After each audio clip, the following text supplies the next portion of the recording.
Sorry, I'm a couple of minutes later than the start time. It is 2 minutes past 8. You have caught me out. I am late. So I do apologise, but here we go. We're now live. We're up here, and we're ready to stream. I just needed to take a quick comfort break and grab a drink ready for the stream. That's why I'm a little bit late. So there we go. But hey, we're here. We're streaming, and we've got a good build for you guys today. So we're going to start in a couple of minutes. I'm just going to move a couple of these assets around slightly. So apologies if these are moving on your screen now. There we go.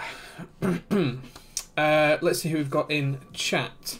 So we've got Anarchy. Good evening, Anarchy. First, as always, thank you very much, dude. We've got Met Advice Guy as well, calling me out for being a couple of minutes late.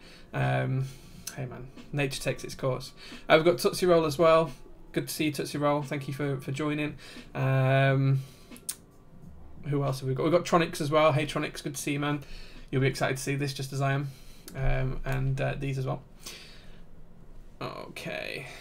We're just going to give it a few minutes until the bot pings in the Discord server, and then we'll make a start. And we'll talk about what we're building today. Okay. I suspect the bot will be about 10 or 15 minutes time, knowing how it has been the past couple of weeks.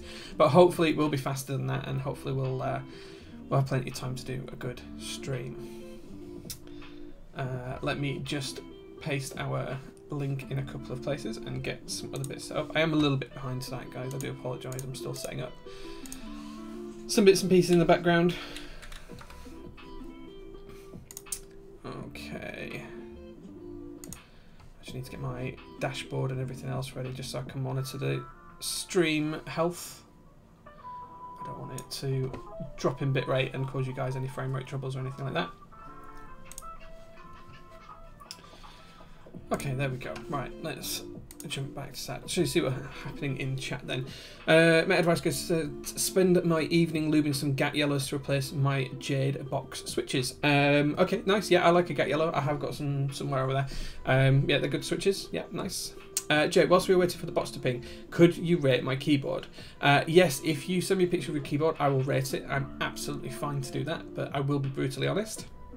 Don't want my keycaps broken. Okay, yeah, that makes sense. That makes sense. I understand that. And Ochesteroni, thank you very much for your tier 1 sub. That's 3 months in a row saying hi, Dad. Hi, son. We'll go with that. We'll go with that.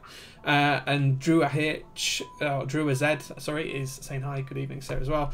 And Mwalig as well saying hey. And we've got Rope too. So all the big names coming out tonight. So thank you very much, guys, for being here. I really do appreciate it. I think that's it with chat at the minute. See if the bot's pinged yet or not now. Oh, okay, yeah. I've got your PM. Let's have a look at this. Okay, so I'm gonna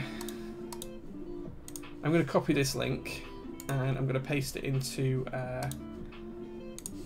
chat so everyone else can have their view on your board as well. So just before I do review your board, Tootsie Roll, just catch up with chat as well, because Mwalig has subscribed with a tier 1 sub for 8 months, so thank you very much for that. I really appreciate it. And the ineffable Chris Swires with his 1 kisses. Thank you very much, dude. I really appreciate that. And we've got Glue as well, my brother from another mother, my American counterpart. Good evening, Glue. Very happy to see you here, man. Very happy to see you. Okay, I'm gonna before I get back to this, I'm gonna review this keyboard. So if you guys have a look in the link I posted a few minutes ago, Tootsie Roll has proffered his keyboard for review. So there's some interesting things going on here. I will be honest. The spacebar looks a little bit short. Is that the right size keycap for that? I'm not sure. And your shift keys are wonky. It also looks like your enter key is from a numpad and not from the actual area it should be, but the underglow looks nice. And I approve of this Desmat Sarika supporting Zambamon, one of the big leaders of our community, so thank you very much for supporting him. Appreciate that. That looks good. I'm going to give that board a rating out of 10. Because the more I look at it, the more caps I see that are out of place or from a different board. I'm going to give that board a score between 0 and 10. So if you guys want to have a think about what I'm going to you know, rate this as. Please post your numbers in chat, and we'll see who gets the right answer here. I'm just going to catch up with the chat. So Chris Wise has subscribed to Twitch Prime for 9 months. Thank you very much, Chris. I appreciate that, man. Evil Genius himself says no. Just already says top notch. Straight Classy. Good evening, sir. Good evening. Tootsie Roll is saying hi to people as well. Time to get some new caps. First issue, it's not a 40%. Well, no, but it's a 60%. I think, is that a tofu, acrylic tofu case or something like that, I think.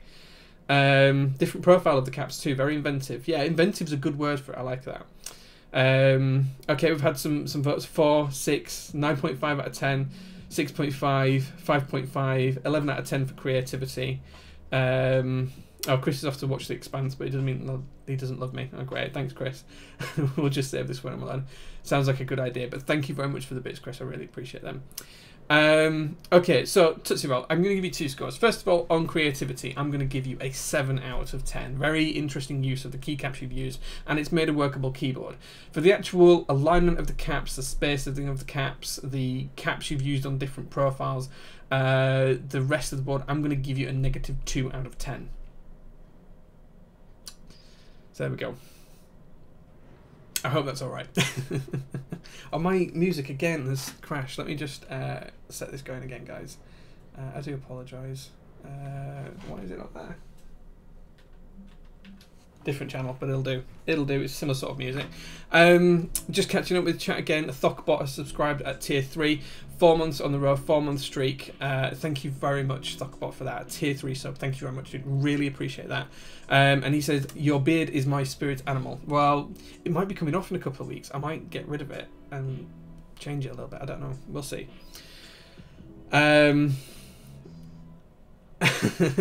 Anarchy says 1 to 10 somewhere has -2. Well, that's why you got the positive score for the creativity. That was the score that was within the 10 range. But I think you'll agree that the -2 is deserved on this one, the -2. So Cyril says, I got some keycaps coming from China, so I may do some keycaps for my old boards. To be honest, if it gets you going, dude, and if it gets the board running, then that's fine. What I will say is a couple of pointers. It doesn't look like your stabs are aligned or your switches aligned on your right shift key. So if that is the permanent position and that has got a stabilizer underneath it, I would definitely take a look at that. That's the big one that jumps out to me that's crooked. The apostrophe at as well at the side, that also looks like it's a little bit crooked. Does this crash as well?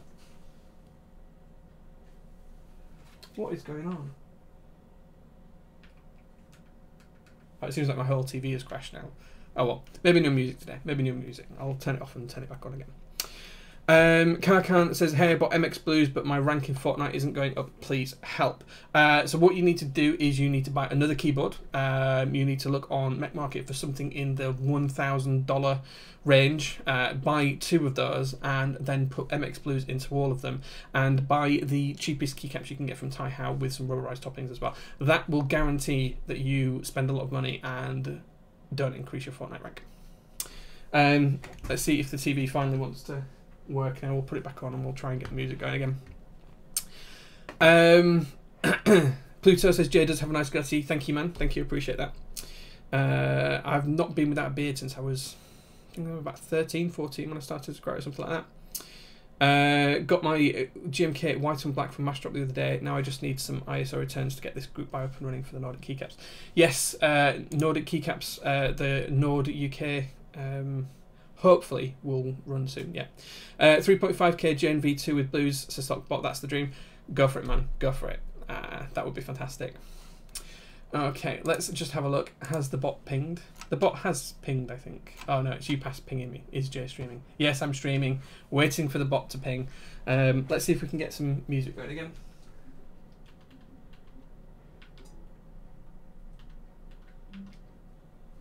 Hopefully this will work this time. There we go. There we go. So will we see Baby J after you shave?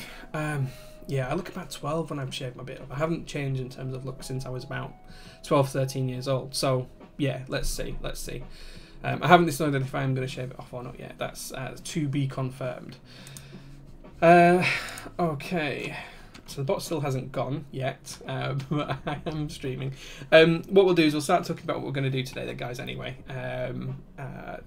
today it's not a build for me. Unusually, I am building someone else's board. That doesn't happen very often. So yeah, it's not a stream for me, so I'm going to be really, really sad when I have to send this board back because it is absolutely beautiful. First of all, let's talk about the stabilizers we're going to use. We are going to use GMK screw-in stabilizers. So these have been provided by Fax to the owner of the board, who we'll talk about in just a minute. And he's also arranged for this to have the gold bars as well. So all of the stabilizer wires, they're made from the gold-coated wire range. I think these are from Sprit, but I'm not 100% certain. And 159 with the 3612 bits. Thank you very much, dude. I really appreciate that. So those are stabilizers we're going to use in this build today. These haven't been adjusted as yet. We are going to clip and loop them on stream, and then we'll put them into the board when we're ready. In terms of switches, I spent all day yesterday looping these. So these are Retool Blacks with 62 gram springs, I think. Let me just double check that. Yeah, 62 gram springs. And again, the music crashed. Let's try and find a different channel, guys. Let's just put this on. We watched this on the stream the other week, so let's just go with this. It worked the other day. I'm just going to zoom it back to the beginning if I can, and then we'll have plenty of time on this. So yeah, we'll go with that. And Invidious Ignoramus subscribed with a tier 1 sub as well. Thank you very much for that, dude. There we go. There, perfect. Got some music on. Some lovely Valentine's music. Yes, so thank you very much for that, Invidious Ignoramus. I really appreciate your subs, so thank you very much for that, dude. What else are we talking about? Oh, yes, we were talking about these switches. These are Retool Blacks with 62 gram Sprit springs in them. The Sprit springs have been lubed with Krytox 106, so the springs have been removed from all ping. They sound fantastic, they feel good. A little bit light for me, but not for the owner of the board, so that's the most important thing. In terms of the switches themselves, both the housings and the stems have been lubed with 3204. So these are, it's not a lube I usually use. I usually prefer to go with 205 grade 0, but these feel good. They sound good as well. They're nice and smooth and buttery. A little bit rough still just on the bottom out. I think it just needs a lube for time to work through, but they're all very consistent in terms of that as well. It's also not going to show up on camera, I don't think. You might just be able to see it just there, but there is switch films on these as well, so we will be just double checking as we go through the build that the caps, the tops of these switches are centered and on the switch correctly. So there we go. Done all 70 that the guy sent me, just a few spares at the bottom here, and we'll go with that. So in terms of the owner of the board, it is Tronics who is watching. So Tronics, good evening, sir. Thank you very much for giving me the opportunity to build this board for you. It's something I was really interested to see and really excited to take a look at as well. So I haven't actually taken the board apart yet. I haven't looked inside. I haven't even opened the PCB from its wrapper. It's still all there, so we'll be doing that on stream as well. It's not in the box, but it is outside of the box and all wrapped up as it was. So other than just taking off the cloth cover and having a look at the plate, I haven't seen any part of this board myself yet. So yeah, so that's what we're going to build. That's what's going to go in the switches. The board itself is a Keycult number 160 in black and brass. From what I have seen, just from having a sneak peek under the cover, it's absolutely stunning and beautiful, and I'm really jealous of it. So yeah, we'll have a look at that in a minute. Let's just catch up with chat. Having a switch modding station is nice, or having an angle on a switch modding station is nice. Yeah, I've never tried it. I only use this one as flat. I've got a smaller one as well, which will probably just do this sort of area. In fact, it is just here. So you can see it kind of does that sort of area. So I use these depending on how many switches I'm doing and whatever else I'm doing as well. Nice to see that GER in daily use. Yes, the GER does get used pretty much every day. It's either this or the TMO at the minute. Those two are what I'm changing between. So it's those two. Thoughtbot says, GER know it. Yes, yeah. Any high profile 60% case suggestions? Have an XDA key set. I want the sides of the case to almost cover the keycaps. There's nothing that is that high profile on the market as yet. I've seen a few interest checks for a few boards that will do that, but I've not seen anything in production that will go right up the side. Even this case, which is classed as high profile, you'll see it doesn't cover the sides of the keycaps. It just means that you can't see underneath the keycap. But what I suspect is you want a case that comes up to around here and almost smothers the keycaps on the side. As I say, it doesn't quite exist at the minute. There was one called the Rocketeer or something similar like that on Mastrop, which had a sloped side which kind of did cover the keys on the top row, and it was kind of done in those old coloured teal colours like you see on the old Chevys back in the 1960s. But that's about it. I don't think there's anything else out there. I have seen Zambimon and Oblotsky, or one of the two, I get them confused, has got a board coming that does kind of cover the keycaps at that top layer. So yeah, I think it's a case of watch and see. High profile generally just means that it covers the base of the keycaps like this one does.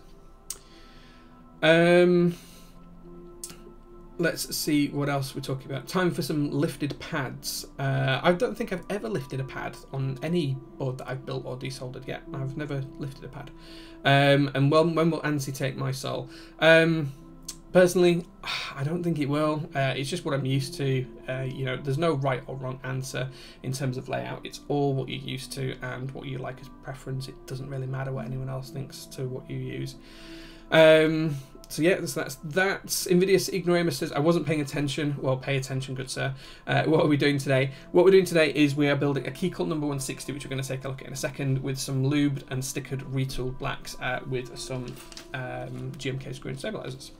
So it is the black and brass version, so the guy's going for a theme here. Black switches, Tronics has definitely got the theme down. Gold stab wires and black stabilizers as well, so yeah. Chester already saying, hey Jay, where's your acrylic mod station from? This station is from Taobao. If you PM me after the show, I will make sure that I send you the link so you can buy it. I think it was about $15, something like that. Pona says, Nemo, yes, that's the one I'm thinking of. I think it is Nemo, yeah. Lex saying, any red SAM available? I'm actually going to put red SAM on this board when I've built it, because Tronics hasn't sent me any keycaps. So I am going to put red SAM on it. It's here, ready to go. I finally got my hands on a set of this. So yeah, that will be going on there just at the end of the stream. And we'll do a bit of a sound test as well with it. After you find a spring that you like, do you then use that weight exclusively, or do you switch up the weight, the spring weight from time to time? So on tactile builds, I always go 78 grams. That's just because it's the right weight for a tactile feel for me. With linear switches, I jump anywhere between 62 grams and 72 grams, depending on what I'm building and stuff like that. If I remember rightly, this is 63.5. It's a little bit on the light side for me. I want to go a little bit heavier, maybe 68 or 72, something like that. But I'm not exclusive. I do also have a board which I used to daily for a long time, which was 125 grams on the linear. So, you know, I'm not weightist in that kind of respect. Nvidia Signorama says, Nemo Proto is out and about. No, I think there's just renders, I think. I haven't seen a prototype of it yet, but best to ask is Zambamon or Oblotsky. I can't remember which one is running it. I get them confused sometimes. But it's one of those two, so if you ping them both, I'm sure one of them will have a render to share. These are retail blacks, yes. So yeah, take a look at that. Lex Ram says, yeah, baby. I assume that's the red Sam. Yeah, finally got hold of it. 67 grams on Telios feels nice. Yeah, it's not a bad weight. It's not a bad weight at all. How are retooled blacks different to stock blacks? So retooled blacks, basically they did just that. They retooled the molds that are used to make them so they're slightly smoother. The sound is broadly the same, the key feel is broadly the same, but they do feel a touch smoother. Although it does look like the newness of the molds is wearing off, and the latest rounds of retools haven't been as smooth as the earlier ones. But that's all anecdotal. Once you've used these switches for 3 or 4 weeks, they're gonna feel broadly the same anyway, and it's the same for any switch basically. Invidious Ignoramus says it's Zambamon. Yeah, I get the two confused sometimes. But they've both got so many projects on, and all the projects are so cool that it's kind of hard to keep track of what they're doing sometimes. Odin says, hi, good evening, Odin. Good to see you. And Mr. Petrov as well. Good evening, good sir. So yeah, okay. So that's what we're going to be building today, as we've talked about. What I want to do now is do a bit of an unboxing kind of thing of the board. So I'm just going to move these switches to one side.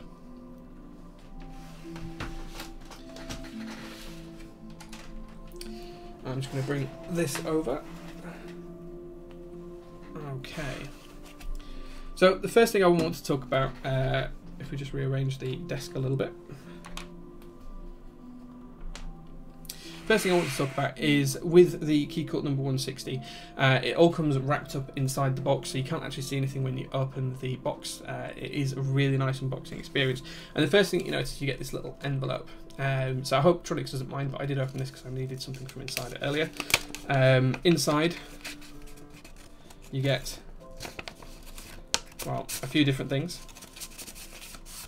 First thing you get is a correct sized hex Allen key, so that you can open and undo the bolts on the board, which is nice. You get 2 Keycult stickers, which are absolutely lovely.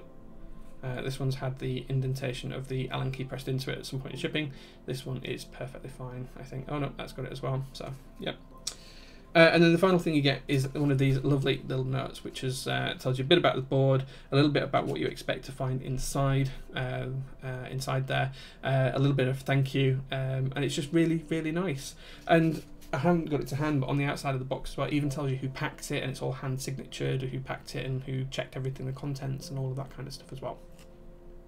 So that's really, really nice. In terms of the PCB, it does come taped to the inside of the box. I'll get this the right way around. I haven't opened this as yet. It's still sealed from when they shipped it. I'll open it in a second. Comes in a nice thick pink bag, anti-stick bag. As you can see, it's a Wilbur Special PCB. That lovely finish on both sides. So we'll have a look at that in a second. And then we've got the board as well. So it does come in this lovely little linen wrap as well, which is kind of like, it's kind of coarse, but it's a really nice coarse material, if that makes sense. And lots of thick padding. So this padding's actually from the box as well. This is what the board was sat in the box. So what we're going to do first, I'm just going to grab some scissors and we'll just open this up. I don't think that's, yeah. I'll have to use flush cutters here just to try and snip the corner off.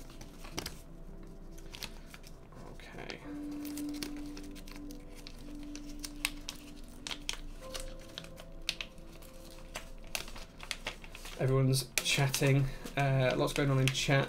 Just while we're opening this, I'll have a catch up. With lubing, MX Black makes them look smoother. Oh yes, it does. Yeah, lubing always makes a big difference. Okay, I'm gonna take this PCB out of here in a second. Just need to fully open up this packaging. There we go. So here is the PCB. You can see here that it mentions it's from Keycult. 6% PCB revision 1. It also has the Wilbur Tech Keycult logo here as well, saying it's the WT60A from Keycult in 2018. So these were produced late last year. It's got the lovely Wilbur logo. As always, it's got all of the stunning traces and everything else on there. It looks really, really good. And then here it has got the connector for the daughter board as well. As you notice, there's no USB port on here. This connector is for the daughter board, and we'll have a look at that when we look at the actual case in a second as well. Turning it over, it's got this lovely solder mask, very, very similar to how the Ocelot PCB was. I don't know if you guys saw me build this a couple of weeks ago, but the Ocelot as well also has a PCB with these colours on and these designs. So there we go. Lovely PCB. I think, as you'll agree, they look stunning. They look really, really good. So yeah, there we go. So that's the PCB. We'll be building on that in just a second. Let's just catch up with chat as well before we look at the board, because I'm really excited to open this. As smooth as like Gateron yellows, no, you can get smoother than Gateron yellows. They are probably the best out of the box switch for me, for a linear, but you can get better. What was the verdict on Gateron Ink? Overpriced for what they are. I really like them. I've got them in my TMO 50, which is just here on the wall. I think they sound and feel fantastic. I was really, really happy with them, especially once I've broken them in and lubed them with 205. They sound so good. That handwritten number 160 is a nice touch. I appreciate that. Let me show you the box, actually. Let me get this. I wasn't going to show this on stream, but look, here you go. So, how nice is this? January 2019, number 160, brass variant, checked and packed by Georges. All the logos and everything else on the box. Box is absolutely lovely. It got a bit battered in shipping, I think, but still sturdy as anything. Definitely no damage to the board from shipping. You you know, so all that handwritten stuff, it's just such a nice experience to unbox. It almost reminds me of the whole Rama thing as well. Let's just catch up. Such strong fingers. Yeah, the fingers are here. Yeah, strong fingers. I've just got really short, fat fingers. That's all it is. It's not that they're strong. Nice to see that you're prepared with scissors. Do you know what? Right, I have two sets of drawers here, and in my top drawer I always have scissors. And the reason I have scissors in there is because it's full of packing tape and everything else. And for some reason, when I open it, the scissors aren't there today. So I'm suspecting my wife has been in here, borrowed the scissors, and not returned them. I think that's what's happened. How do you take your coffee? Main advice guy says in a cup, I guess. I like my coffee to be black in the morning and then have a little splash of milk in it in the afternoon. If I'm sick, I will put a little bit of sugar in it, but it's very rare I do that. And I'm not a fan of all these flavoured coffees or anything like that. None of this putting caramel syrup or anything like that in. Not for me. They seem to be polarising when it comes to sound. Is that the ink switches or the Telios V2? Telios are okay. Well, they feel nice. They feel great. In terms of sound, it's okay. I think the black-based Gateron switches are probably my favourite sound with milky tops, but it's just one of those things. Nero Winter says morning. It's evening for me, but hello. Yes, good to see you. Can't come on, but no, we don't need to talk about that. The only real difference you've noticed between the Telios is some more stem stability, I think. Yes, on the V2s there is a more stable stem. Odin says no ISR, and Grizzly LYG, I'm not sure how to pronounce your name, I'm just going to call you Grizz. Grizz says I'm so hype. What switches? We're going to be putting retooled blacks in this. There's kind of a theme going, as you see when you see the board. A man of simple tastes. There's a right way and a wrong way to do coffee. Yeah, that's the way I'll say it. There's a right way and a wrong way to do coffee. Coffee preferences are very much appreciated. Well, Pluto, if I ever see you at a meetup, you know how I take my coffee now. Bledin says, yeah, a man of simple tastes. I like a lot of simple things. Simple mind, simple taste, that's how it is. Finally, a build stream that I can actually watch. I'm glad you're here, Steffi. Glad you're here. I don't like coffee without a teaspoon of honey or sugar. That's fine. Thoughts on declicked Black Alp switches? Yeah, okay. If you're going to go Alps, the only reason to go Alps for me is to go tactile. So, yeah.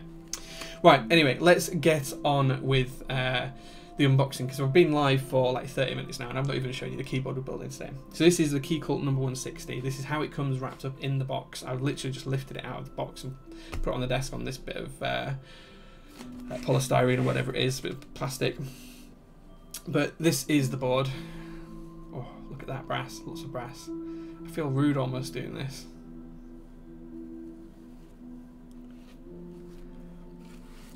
So here we go. This is the board. Black and brass. Keycult No160. It is ANSI only. I think the only options you have, if I remember rightly on the PCB, are you can split or not split backspace. You can do stepped or non-stepped caps lock. You can split or not split right shift, and then you've got two options for the bottom row, which is either the Sangan bottom row or the standard 6.25U space. So I'm glad Tronics is watching, because he needs to tell me, make sure I'm putting the switches in the right place for this. So I believe he wants full backspace, normal ANSI layout with standard caps lock, not stepped, and then he wants the 7U bottom row as well. So it will be the 1.5, 1, 1.5, 7, 1.5, 1, 1.5 bottom row. That's how we're going to be building it. And he also wants a split right shift as well. I think I've got that right. Tronics, if I haven't, call out and tell me. So this is the board anyway. As you can see, it is absolutely stunning. Black and brass everywhere. Just looking at the back of the board, you can see that it's got this lovely curved shape to the base. It is USB-C. Oh, I forget my finger on it. USB-C. And then you've got this nice thick brass band that runs all the way around the edge. Looking on the edge profile, you can see again the brass band runs all the way along here to just about 1.5 centimeters away from the front of the board. And then on the front, it's just all plain. Excuse the finger marks, the board is really cold. As you can see, the anode quality is really stunning. The gaps fit really well. I haven't seen any blemishes on the board. There's the other side as well. And then in terms of the base, we can see that it's got the brass base in there. Just try and show you the logo a little bit. If I can block the light, is that going to work? Now let's see if we can get that to show nicely. No160, there you go. Keycult No160. The base, actually, this curvature does remind me of an old keyboard fans board. The original KBD66 used to have something very similar to this, but this is a much more refined version. And the gaps here, the tolerances for the way that they've machined this is unbelievably nice. It's such a good feature. Yeah, really like it. In terms of the rubber feet on this one, so you got just here and just here. Sorry, I'm trying to do this in the camera. They're pre-installed. They come already on the board. That's not something that you have to do. The board comes built with the screws holding it together as well. And then just underneath the plate, what you can see just down here is the Keycult logo, and it tells you a bit about the board. So it says 2 of 5. So this is number 2 of 5 of these boards. So there we go. We'll show you that in a bit more detail when we open it up. So that's how the board is. You can see here that this is a connector for the daughter board, so we'll get onto that later on. But what I'm going to do first is take the board apart. So we're going to flip it over. We're going to take out these bolts. I think, looking at it, it's going to be one of these two sizes. It's that one.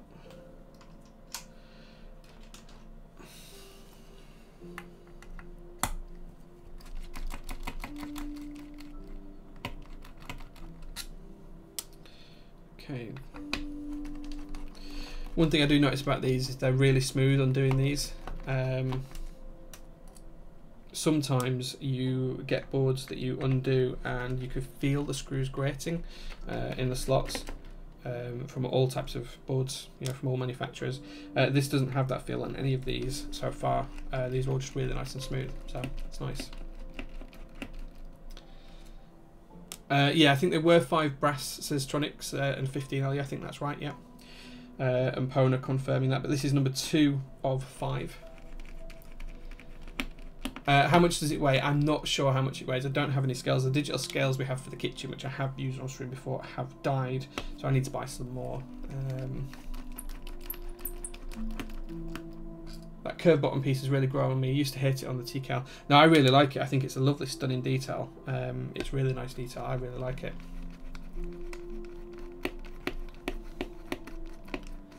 No, there's not any special top clacking much yet. If we manage to hit the next tier of affiliation with Twitch, I think we can have custom ones at that point. So.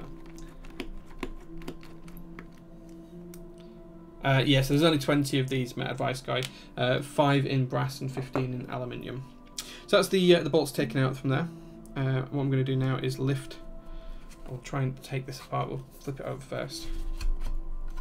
So there we go. So the interesting thing about this board is that it is gasket mounted. You can see just in here that we have got these gaskets. So these are small thin pieces of rubber. I'll try and show you. I don't know if you guys can see that there. They're really soft, quite compressible. They do feel like foam backed rubber, but there's 6 of them across the board. So you've got 1, 2, 3, and then the same on the other side, 1, 2, 3. So it's an even mount. In terms of the plate rests on some more of those gaskets. So you can see here there's more of these gaskets. These really are compressible. There's a lot of give to these. It's very interesting. I think they're just stuck in with double-sided sticky tape almost. And then you can see that the weight is fully internal. This is why the board is so heavy. So that weight that we saw on the bottom, this is all one piece of brass. So it's all one piece of brass that gives you the sides, and all one piece of brass that gives you the weight as well. I mean, this does weigh a ton. It's very heavy. In fact, we'll probably take that out and have a look at it as well. I'm just going to pop the plate to one side. And then let's take these out as well. And the interesting thing that's under here mainly is the fact that this is where we'll see the daughter board as well. So as you can see, they've got this cutout here for the cable. The daughter board just sit under here where the USB cutout port is. And Tesseract, thank you very much for the tier 1 sub. Thank you, dude. I really appreciate that, man. Chester Ronnie says, thoughts on GMK Deep Space Cop on it. I've gone in for it. I've joined it. Mainly because Andrew, I don't know if Andrew's watching, but mainly because Andrew convinced me to do it. But yes, I'm looking forward to that set. What's the point of the gasket if they're so compressible that the metal on each side ends up pressing against the metal? Well, it won't. So the way that these are is that these are probably, I don't know, maybe 1.5mm thick and 1.5mm thick here, but the gap everywhere else around is more significant, so it's not going to touch the plate doesn't come onto these areas here. The plate doesn't touch these at all, so the plate's only suspended on these points. So because of that, the plate will then never touch any metal. So the plate is only going to touch the mounts underneath these tabs here, and then the rubber on the inside here. So as we put that back down, it's only ever going to touch there and then underneath it. So it's never going to touch metal on metal. It's basically what Dixie and I have been calling isolation mount. You're isolating the plate completely from the case. Now, how a lot of cases do it is they will actually have the metal of the top case pressing down on the gasket underneath. So if you look at the GSKT or something similar to that, you will find that it's just a metal case that presses on top of these flanges and pushes it into a gasket of some sort. So the GSKT, for example, has a rubber O-ring that goes all the way around the inside, and that's kind of stood off the bottom of the board and stuff. But it's kind of the same principle for the base of it, but then for the top half of it, you've literally got a gasket around here as well, and then all of this, there and there and there and there, doesn't touch the casing at all. It's kind of floating, it's in free float. It's kind of negative space for those areas. So there we go. Talisman Solutions as well. Good evening, sir. Thank you very much for the 1,111 bits. You are storming into the lead of our bit competition. We do need ZLPC and Olivia to step up the game, or some new challenger to come and take your place if they can. Yes, Gio, it is kind of isolation mount on this one, yes.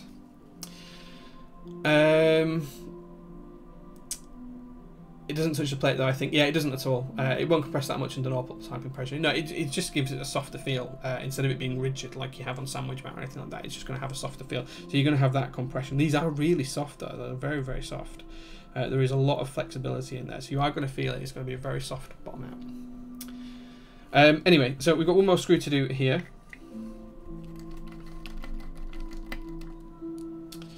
There we go. And then this piece of brass should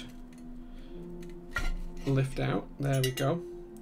So there we go. You can see that this is one solid piece of brass, fully milled from there. It's absolutely stunning piece of metalwork. Really impressed with that. And then you can see this is how the daughterboard fits in. So the daughterboard again has got that lovely Wilbur PCB finish. No logos I can see on this one, but you've got a USB-C connector, some nice heat shrink around the cables, and that tucks nicely into that channel. And then, as we saw before, it does come through this cutout here, so that just tucks through that cutout there to make sure that it's all nicely aligned. So now we're going to try and pop this back. There we go. Make sure we've got that tucked around nicely. There we go.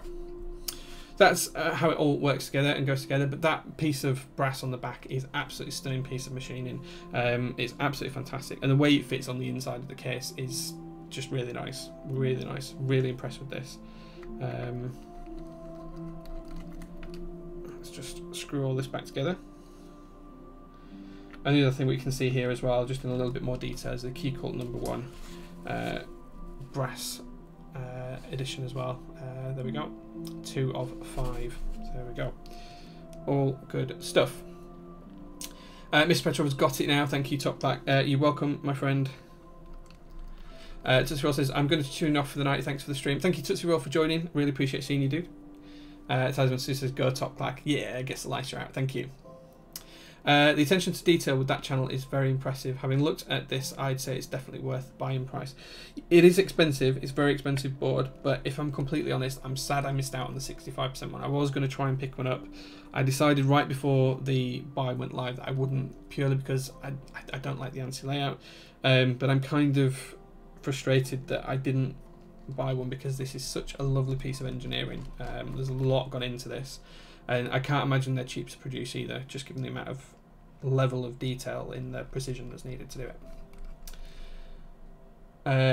Zerpocalypse says, excellent ISO desk pad you've got there, Jay. LOL. So this is actually a gift from the guys that run the International Kit podcast. So both I and Olivia have one of these desk mats. They are going to go into group buy for EU people soon as well, I keep hearing. But it was a gift for appearing on the International Kit podcast late last year. Both Olivia and I were the guests #1 and 2 on their show. And yeah, we got these as a gift for appearing on the show, so that's where they come from. But I love it. I think it's great. So that's how the board all goes together. We're going to carry on with the build now, so I'm just going to pop the top back on here. There we go. I'm going to move this to one side. And then I'm going to bring the PCB and the plate back. So there we go. So in terms of the PCB, it does go this way up, and then that's the base. And you can see this is here where the connector for the daughter board fits in. That's all nice to go. It's a dick move, but the resale value must be insane on those boards. Yeah, I imagine it is. I've not seen one come for sale on the aftermarket yet, so I'm not 100% certain, but I imagine they're not cheap. Yes. Quadenka says, we actually just received the samples from Mike for the actual group buy Decimats. Well, I definitely want to buy another one because I sadly marked this one with my shoulder iron, so I definitely want to buy one, Quadenka, so please do let me get one. Talisman says, I'm still smacking my lips over that 50% from last time. Now you present me with this. Yes, so they're very different boards, and I like them both for very different reasons. But the TMO50 is just a really cool, fun, quirky little board. This is a serious bit of hardware, a serious bit of kit. So yeah. I am going to just open a drink, so I apologise if this is loud. I'm really thirsty. Quirk says, not if you keep building ANSI boards. Well, this one isn't mine. This is built for Tronics. It's not built for me. I just, when he asked me if I would build this, and I don't do a lot of builds for the people, the main reason I wanted to do this one is because, one, it's an absolutely stunning board. I wanted to see what these look like in the flesh after I didn't get one. Two, Tronics is such a nice guy that it's hard to say no to him. He's such a lovely person. Yeah, those are the two main reasons. I just couldn't say no to it, so it was an opportunity I couldn't pass up.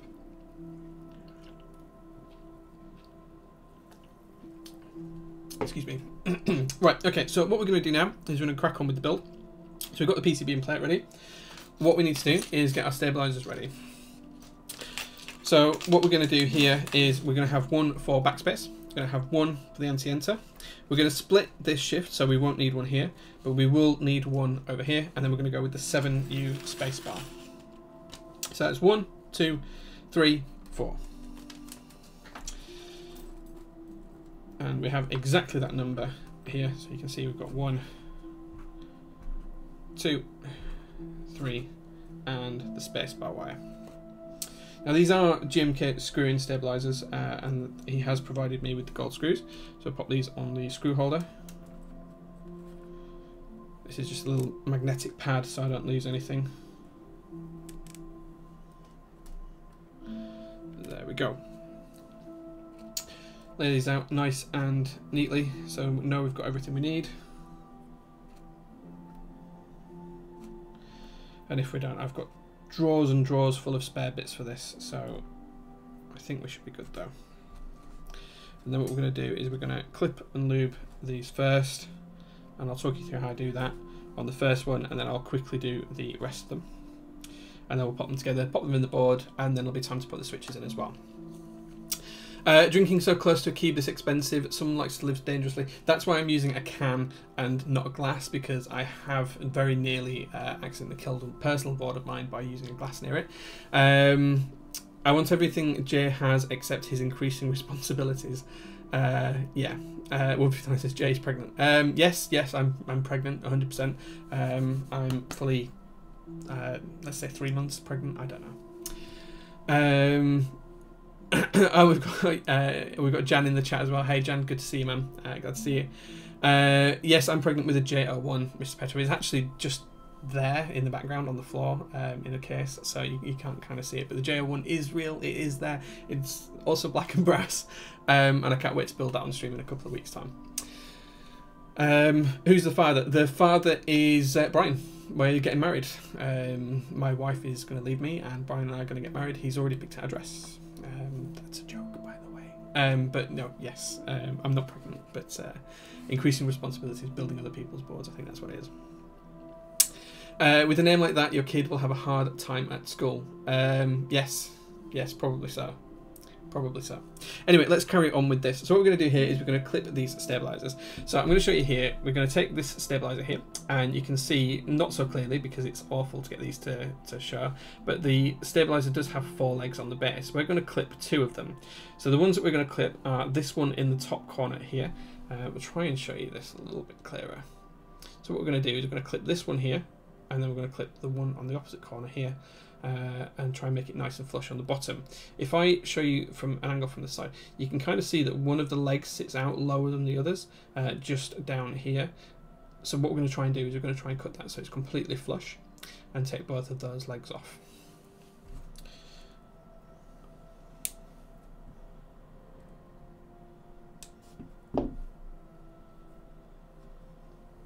So now if I hold it up, you can see that the legs have gone from two sides.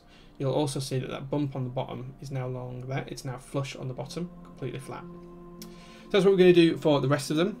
So we'll quickly trim these. And then once these are trimmed, we can then start to put them together and start go through the lubing. Word, says Talisman, yes. It's always a good idea to put your thumb over these when you're clipping them off, because otherwise they do like to fly off all over the place, and it can be hard to keep track of them.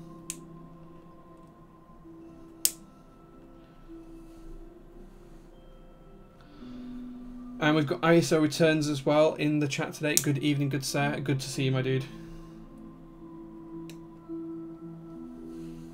He has a number of interesting projects up his sleeve right now. Okay, so making good progress on these guys. Just a couple more left to do, and then these are all clipped. As I say, if it's your first time doing these, take your time with them.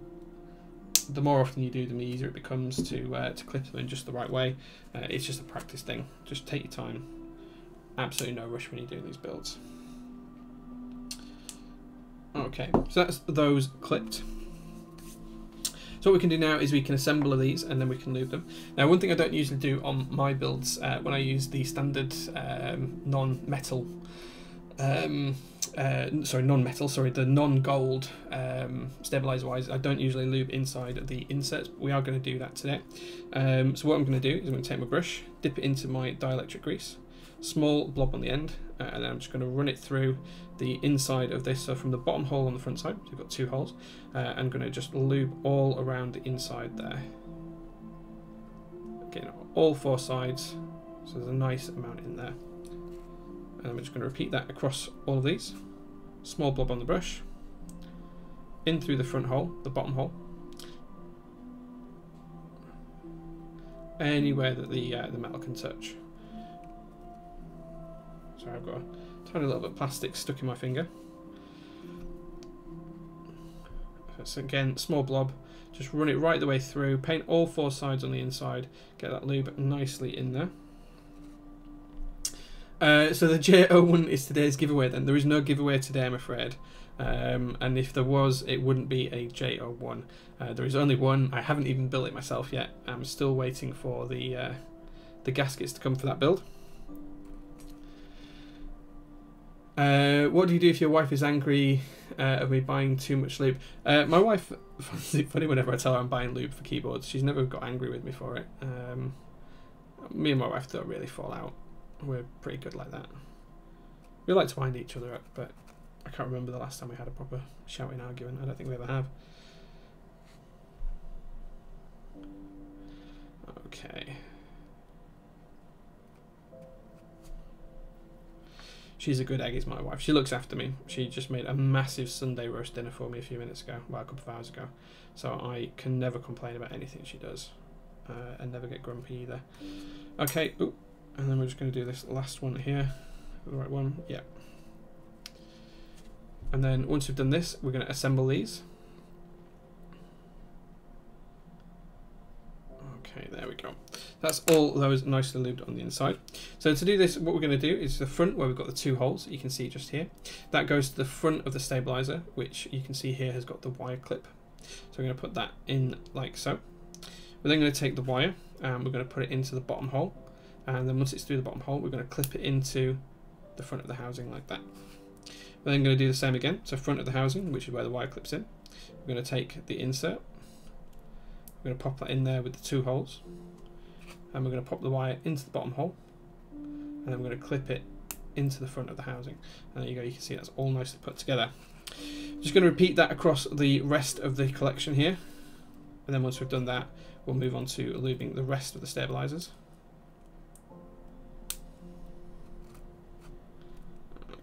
And then once we've done that, we'll catch up with chat for a minute before I carry on doing the lube job on these stabilizers and getting them into the board. That's 2 built.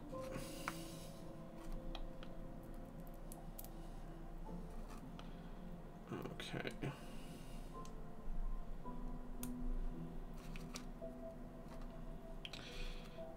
Okay.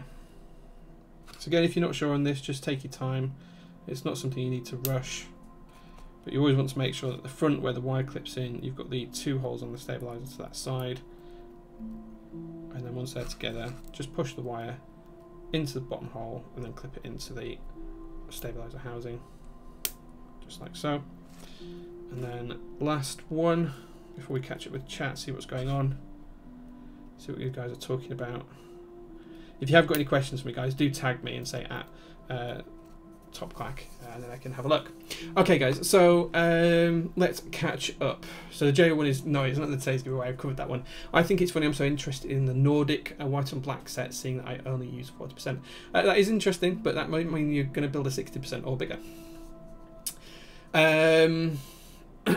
Lube is better with friends. Yes, that's probably the same. Yes, lube those bottom holes. Normally I do it afterwards, and you've seen it on stream before. You've seen what I do.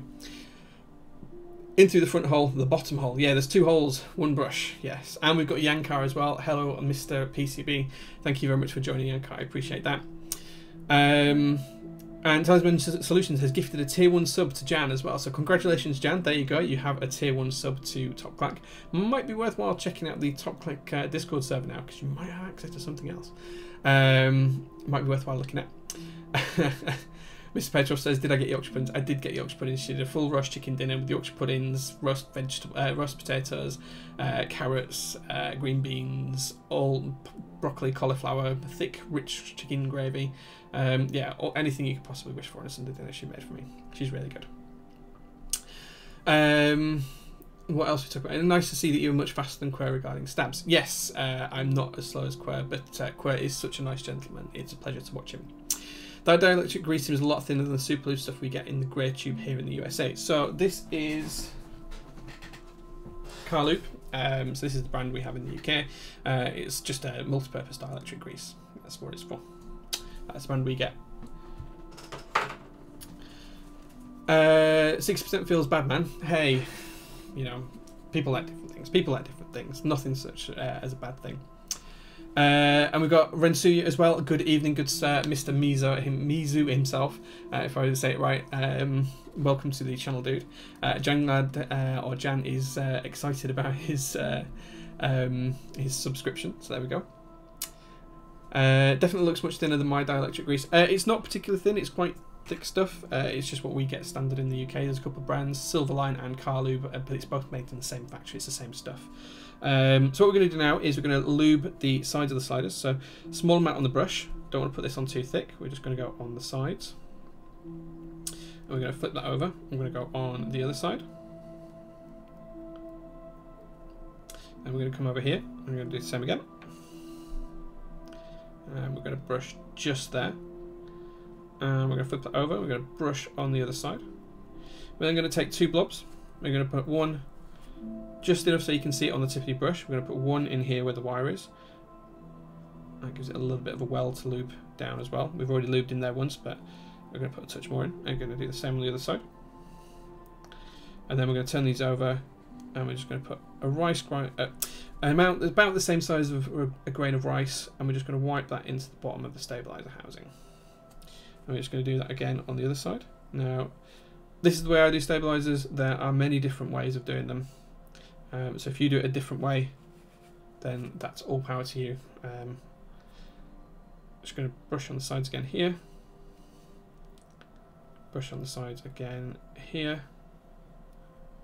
Just going to take a tiny little bit more lube on the brush, not much. Go on the sides again. And the other side. And then we're going to go a small blob in the back, so just enough so you can see it beading on the top of the brush into the hole. And so that just kind of creates a little well that runs down and coats the inside of that. I know we've already lubed it once, but it's the most important place to lube on the stabilizer. And then again, just about the amount of grain of rice. I'm just going to paste that across the bottom. And then again, we're going to do this side as well. Now, if you're doing the Band-Aid mod, then that kind of gives you this kind of feel as well. So no need to do both. Move on to the third one. Let's just catch up with chat, see what's going on. Talisman says Soylent Green, the lube, not the PCB. Yes. Why lube when it's in the housing and not before? So the reason I do when it's in the housing and not before is because it's awful to pick them up and try and handle them and get them into the housing once they're lubed. You end up getting your greasy fingers on them, you end up getting the lube all over your fingers. You also end up picking up any particulates that are on your desk into the lube as well. So I always do them afterwards, and that way as well you don't end up getting lube all up the stem holders or anything else. You can see 100% of the side of the stabilizer when you hold them like this. You are not missing any of it. So there's no reason to do them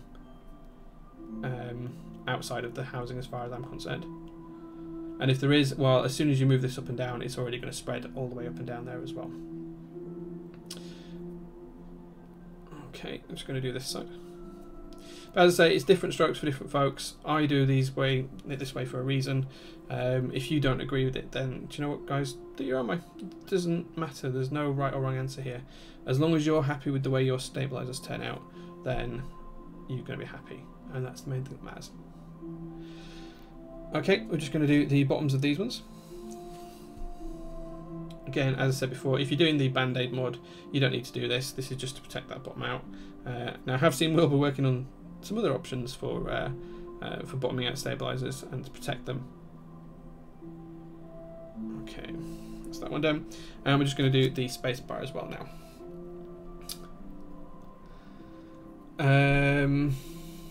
What are we talking about here?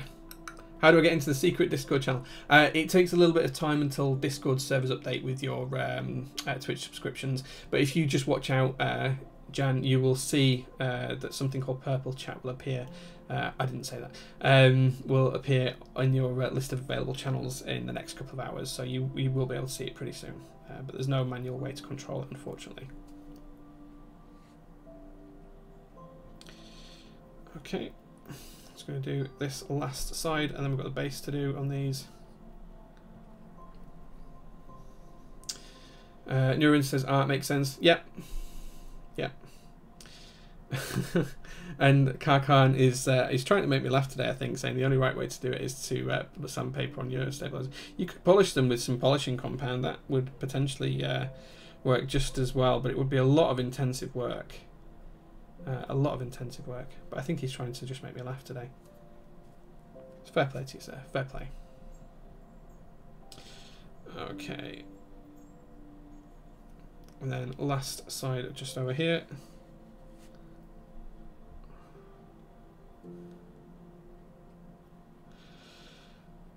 Okay, so that's all of our stabilizers lubed.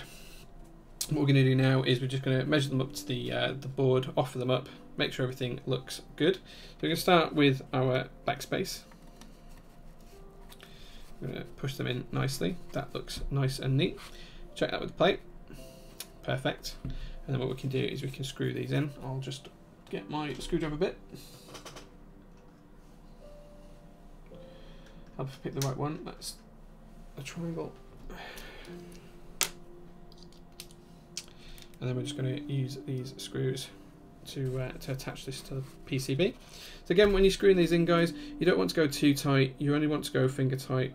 You're not trying to crush the PCB here. All you're trying to do is make sure that it's held tightly in position.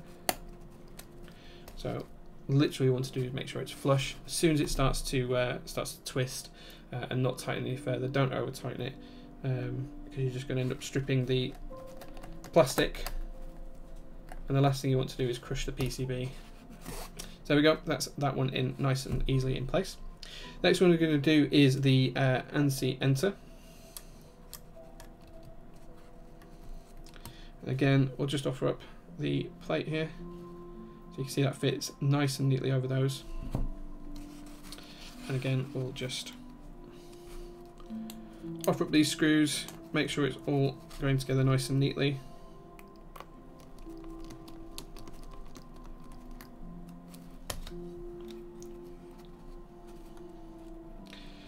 Okay.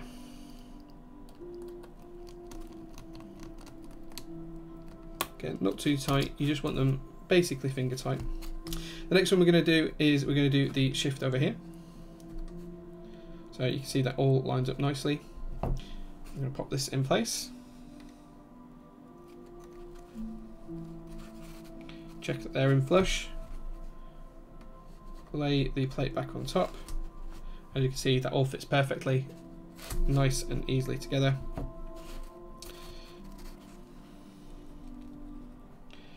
And we'll just tighten these two in, and then we'll look at the bottom row. Oh, hope if I got the screw in the right place.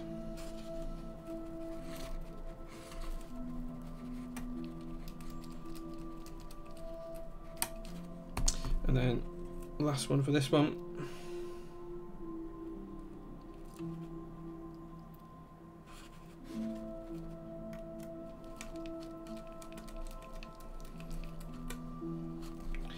There we go. And then what we're going to be doing on the spacebar is we're going to go for the 7U option.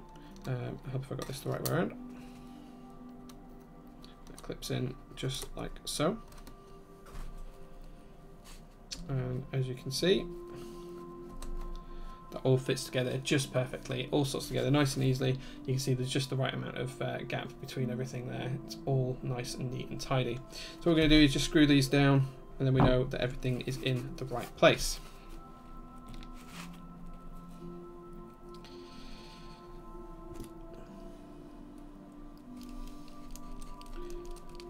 Again, just to finger tight, don't want to over tighten these. As long as everything's flush, you're doing just fine. There's no need to go too deep or too tight with these. The reason is that these are self-tapping screws. These tap the thread onto the inside of the GMK insert, so you're screwing them in, so any over tightening is just going to de-thread them. There we go. Everything's looking nice and neat and flush there. One last check. You can see everything sits together perfectly. Let's just catch up with chat. So Neuron says, that makes sense. I assume that was in respect to my rationale for the way I lube my stabilizers. Jan says, oh, right, yeah, go check it out, dude. Purple chat, what a wretched hive of scum and villainy. Good reference, like it. What if I've been a Twitch subscriber for 2 months and I don't have that non-existent channel? PM me separately because you should have it. Or is that just because it's me? Yeah, just PM me. You have to link your accounts on Discord though, as Who's Him has said. So if you go into your Discord options, you can link different accounts there. If you link your Twitch account, then that will show up for you. No O-ring for the screws. So no, so on this lovely Wilbur PCB, you can see that there are no points at which any of these screws come into contact with any of the contacts. So the only one that does is just here, but even that, it's just 1 point, so it can't shut anything out. Again, Wilbur has designed this PCB to be perfection, basically. There is no way that any of those can short out. So if there were, they would get small O-rings put in small rubber dampeners. Basically, oh, I can't remember the name of them now, but they're basically just oh god, washers, that's the name. So I've got some nylon washers that I would use for it, but no, there's no need to on these ones. You should do the hockey tape mod, says Quadrupos. I don't like it. I'm not a fan of it. I've tried it on a couple of boards. So my, I don't think you can see it, it's just on the shelf just above here, but I've got an old KBD fans board. I tried it on that. I wasn't a fan. I didn't particularly like it. Just me. That's the way it is. And again, this isn't my board, so this is the way that the gentleman has asked me to build it. So Tronics hasn't asked me to do any type of band-aid modding or anything like that for the stabilizers.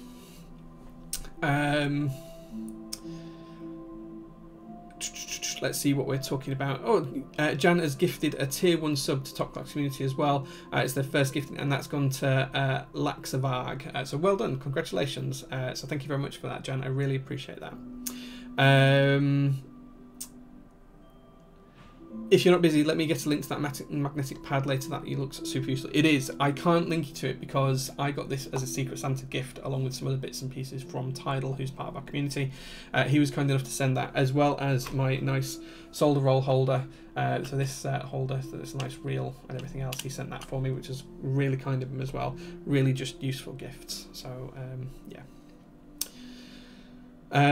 Okay, great. So that's that done. Now what we're going to do is move on to putting the switches into the board. Now, as we talked about earlier on, these are lubed switches. These are lubed with 3204 on the stem and the housing, and Krytox 106 on the springs. And these are retooled black switches. I'm just going to pull all of these out of here, guys. And then once we've got all of these to the side, we can start to put them into the board, and then we can crack on with the soldering.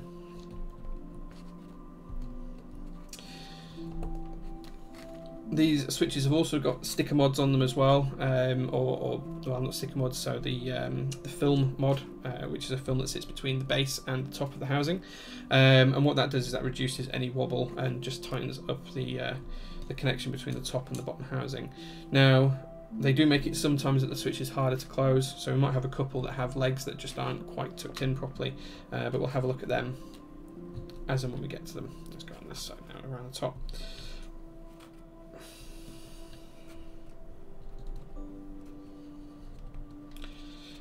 Okay. We're also not putting any LEDs in this build, at least for now.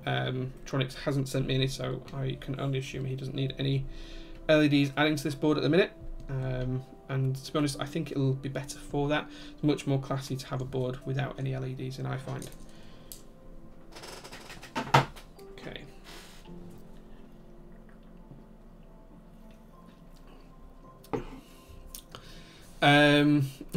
My advice guy says, Jay, look away. Yeah, you can't see the switches. Let me see if I can get them under the light a bit better. Is that a bit better? If I push them too far that way, I think the light will just not quite cover them. But these are retool black switches. If this is really disconcerting, I will take it off of this and just build it on the mat. But yeah, let's see how we get on. So what I'm going to do, first of all, is I'm just going to put these switches into here. And again, as I mentioned, the legs on these might be quite tight, so we just need to take our time with them. So I'm going to put a switch into each corner and then push it into the PCB. Okay. So I think what we're going to do actually on this, that's quite loose. I think I'm going to build it into the plate first, put all the switches into the plate first. And the reason I'm going to do that is just because these are really, really tight. I just want to make sure that we get these in nice and neatly first.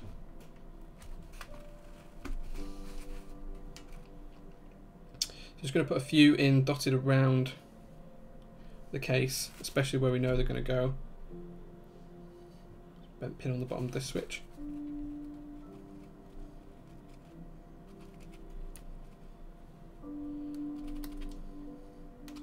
This plate is really, really tight,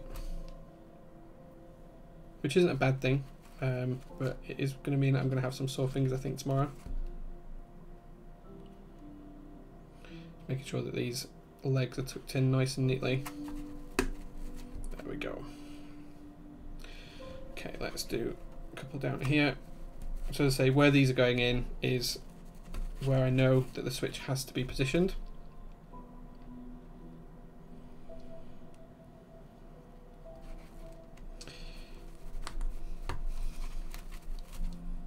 And then once we've done this, what we'll do is make sure all the pins are dead straight once we've gone all the way around the board with these switches in. Okay, and then we'll put the switches that have got some contention as to their position, such as here, in after we've done all the rest of the switches. Again, just need that little bit of extra pressure to close some of these switch tops.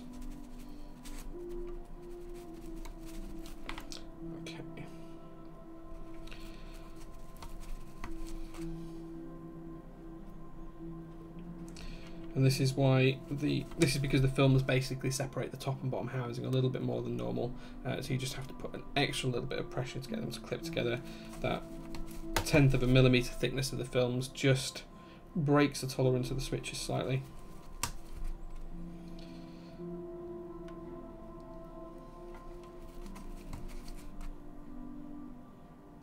So it's always worthwhile just checking each switch as we go through it.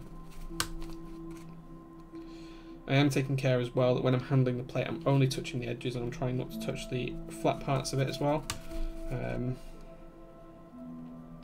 Just because we don't want to get any fingerprints or otherwise that will oxidize on this plate. take away from its beautiful looks. Let's see what we talk about. No LEDs, yay. I'm not a fan of them either, unless I have to. That being said, it is useful for work sometimes.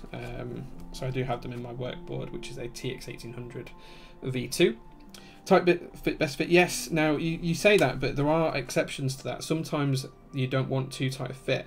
For example, Chris Swires just built a board this weekend with their carbon fibre plate. It was just a little bit too tight on the switches, and I've had it on a plate that I'd had powder coated previously.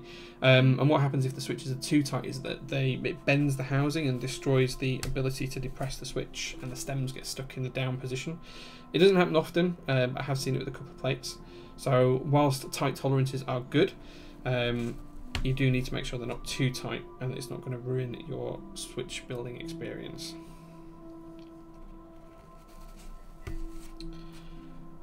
Okay. What does that Monka S mean? I see it all over. I have no idea what that means. I'm so out of the loop on that one. Never knew that. Good tidbit. Yes, it happens. Got a switch just stuck here. So the thing as well is when the switches are so tight, if you get them off on an angle as you're putting them in, so if instead of putting them in square, you're actually putting them in slightly tilted one side or the other, you're going to really struggle to get them in at times.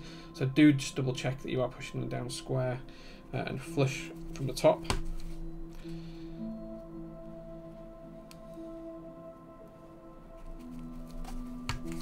These are all things that you learn. The more boards you build, you kind of learn and pick up these tips.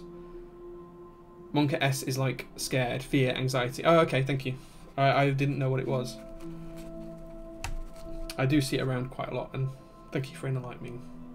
Thank you for enlightening me. I appreciate that, guys. So as you can see, this whole black and brass gold kind of build, look and feel and theme coming through this is going to be absolutely stunning.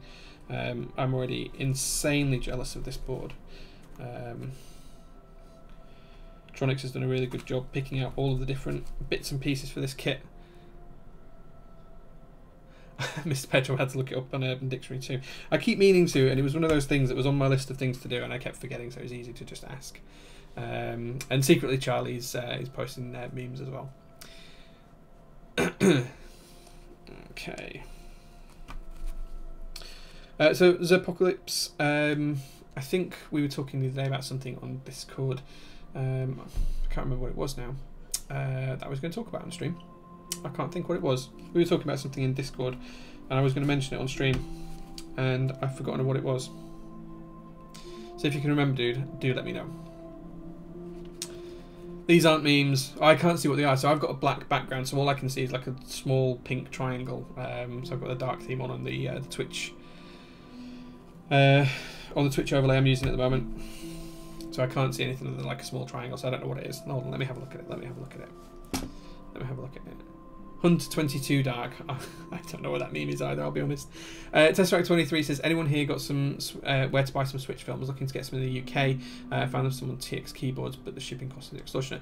These ones came from TX Keyboards that I'm building for Tronics today, and the ones I've used on my boards previously have come from TX Keyboards as well. I get that they're expensive, but they are worth it. If you do ask around on the UK Discord server, you might find that a couple of people are willing to band together to make that shipping a little bit more viable, so that might be an option for you to ask around. I don't think I need any. If I did, I would definitely be all over that with you.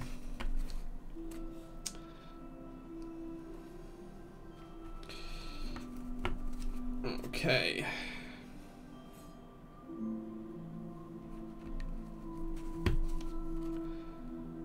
No worries, my man. No worries at all. Definitely ask around.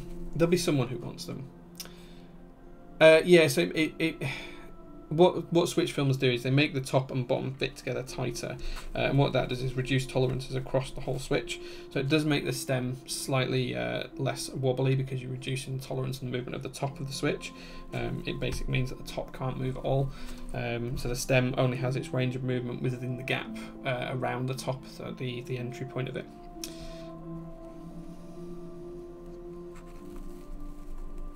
Okay, this one looks like it's not fitted correctly. Let me just pull this one out. Oops.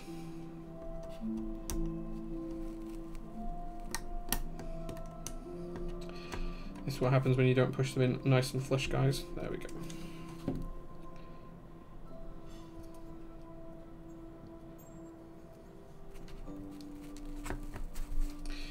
Okay.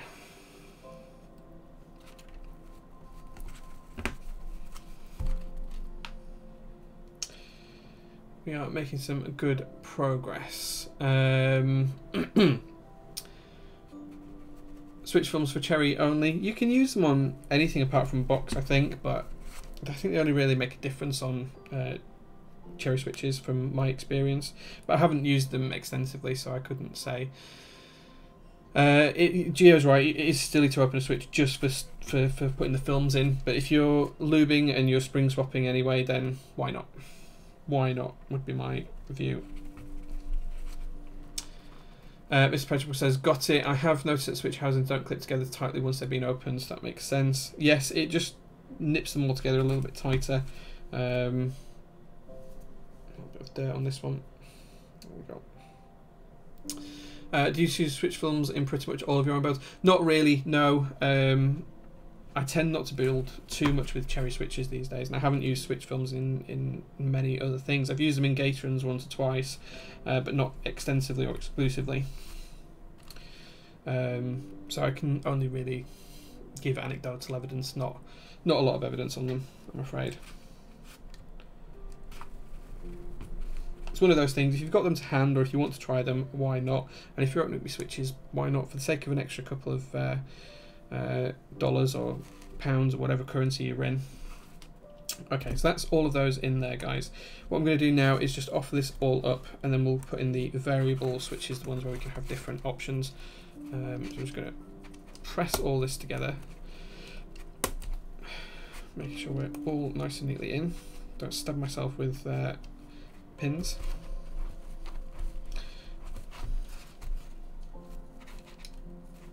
Then what I'm going to do is I'm just going to check before I put any more switches in. All the switches that are in the board have both pins showing through.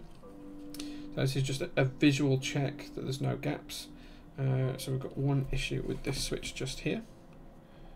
This is likely a bent pin. So we'll come back to that one to check the rest of them. Okay, we look good on that row. Just a visual check all the way down the board that you can see both pins for each switch that you've put in. And then if you've got one missing at any point, you can quite easily just pull it out. And bent pins happen quite a lot with cherry switches.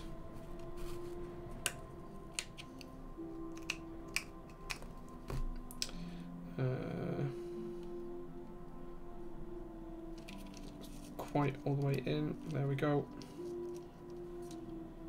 Okay. Okay, so we're good on the rest of them, so just these two. As you can see, the pin's just folded up underneath, so we're just going to unbend that.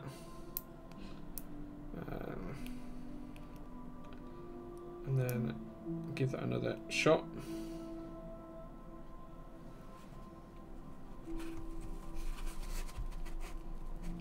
There we go, that's that one done.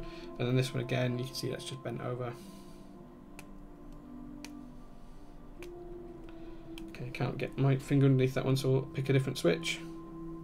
We have got some spares here, so we should be all good.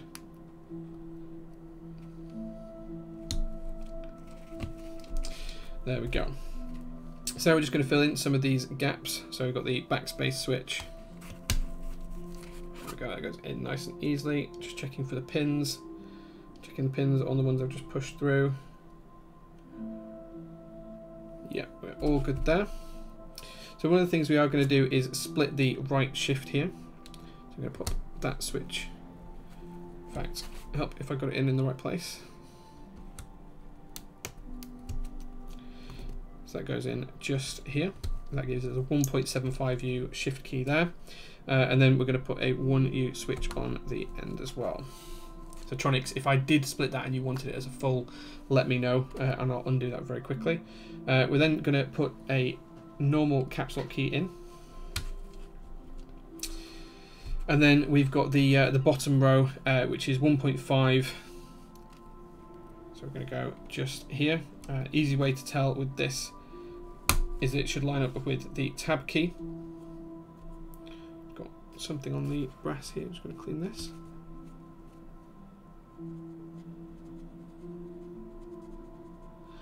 There we go. Just a small mark on the brass there. I'll clean that off. So you can always tell that the 1.5 key is in line with the tab because it's the same size. Then we're going to move into a 1U key. So we know that this is a 1U key, so we're going to go in line with that. So you can see here and here are now in line, there and there, because that's 1.5, 1.5, 1 and 1. So we know that that aligns. We then know that this needs to be a 1.5U key as well. So we're going to pop that in there, which is evening the distance between where this cap rests and where that cap rests there as well. Coming from the other side, we can do broadly the same. We know that the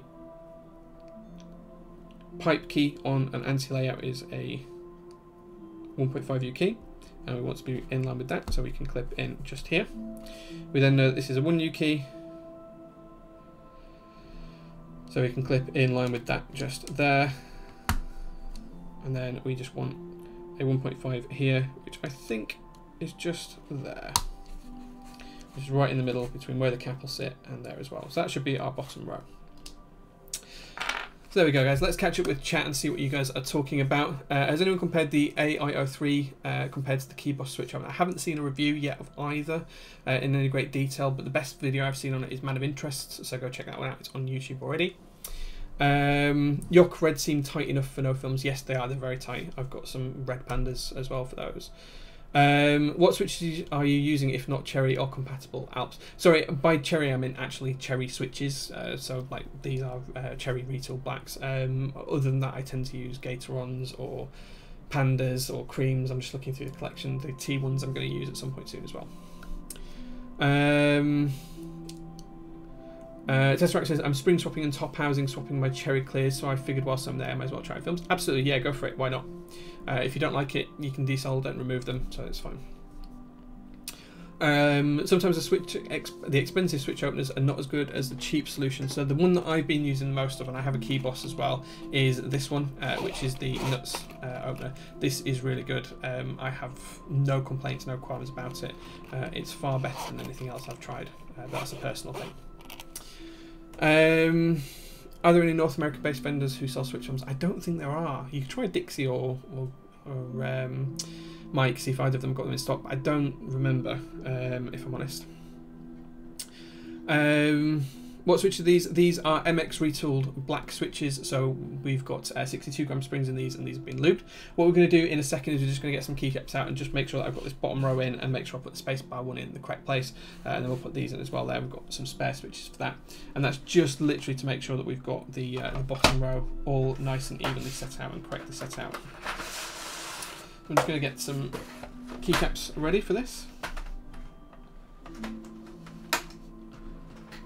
And as I say, this is just to make sure that it's all correct before we actually solder the board. And the last thing I want to do is have to resolder the board because we put the wrong thing in. So we've got our 7U spacebar. We've got 1.5U, a 1.5U, 1.5, 1.5, and then two 1Us as well. So what we're going to do is just pop these caps on just to make sure that they all sit nicely and that they play well together. And then what we'll do is we'll take them off. So there we go. You can see that that goes there as well, just nicely. We're going to take a switch now, pop it into the spacebar, and then we'll use that as our guide as to where it needs to sit. Okay. So that means for this one it sits right dead center, which is just there. Okay, there you go, guys. You can see that our bottom row looks nice and neat and even,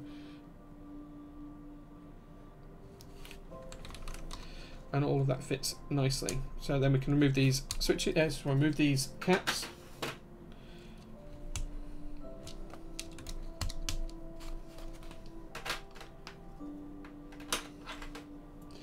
And then we can know that we're going to solder these in the correct places.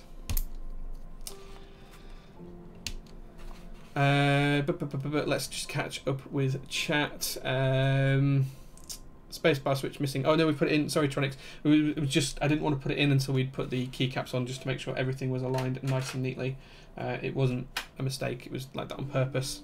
I've done it before. I put the switch in the wrong place. I didn't want to do that again.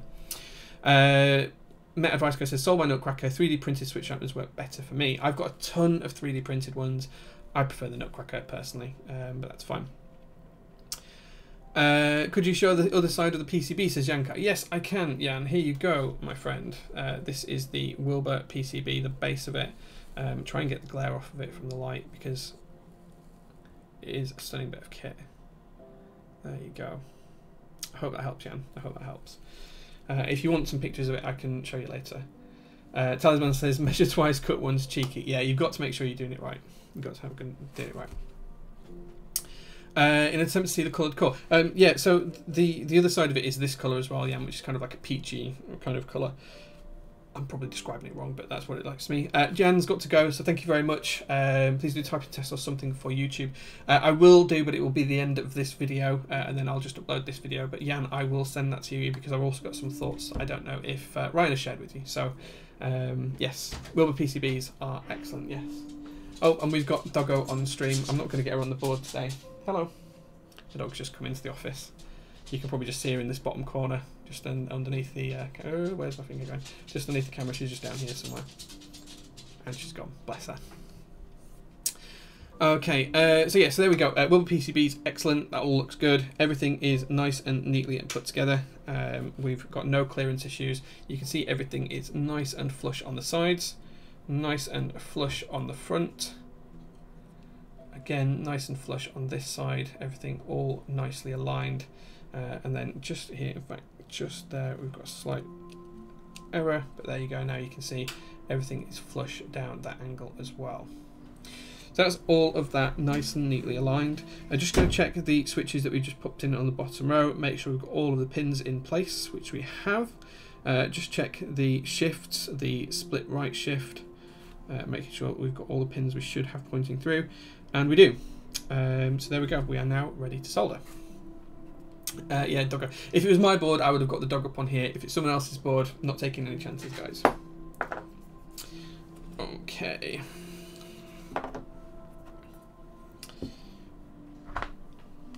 Okay, so as always, trusty TS100 soldering iron. Just going to mine these out of the way. Give ourselves a little bit more room to work. Okay. And as always, we'll be using the Caster standard 0.75mm solder.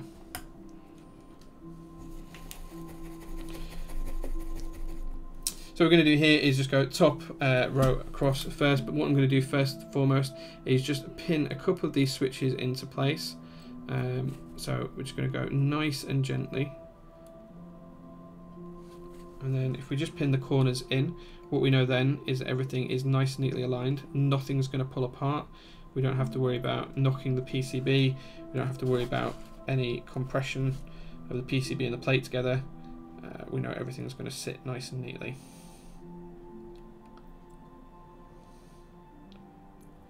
Okay, I'm just going to do over in this corner. Again, when you're soldering, guys, it only takes a couple of seconds. Don't add too much solder. It's better to add too little and then come back and add more later on if you need to. Just reflow that one. And then I'm just going to do one switch in the dead center of the board as well. And then that just gives us all nice and neatly aligned switches. There we go. Excellent. Because almost smell that resin in the solder. Yeah, it's good quality solder is this. It's nice stuff. Sorry, I'm new. What are the advantages of the TS100 over a Hakko or Weller? For me, it's just portability. It's easy to use, custom firmware. I don't like big soldering stations. I don't leave it set up permanently. This all gets tucked away, and I use my office as an office as well. So it's just a temporary thing. It's also really cheap. I think it was $60 for me was this, with a couple of different tips as well. It's just a really good all-round soldering iron. I know even a few professionals that use it. Yankar as well, who's in he uses one of these on a daily basis, and he works for ARM and solders PCBs for all sorts of different things all the time. So it's a very, very good bit of kit for the price, in my opinion. Okay, so we're just going to go through soldering these now. Never take too long on each pin. You can always come back to it later on if you need to update it or reflash the solder or anything like that.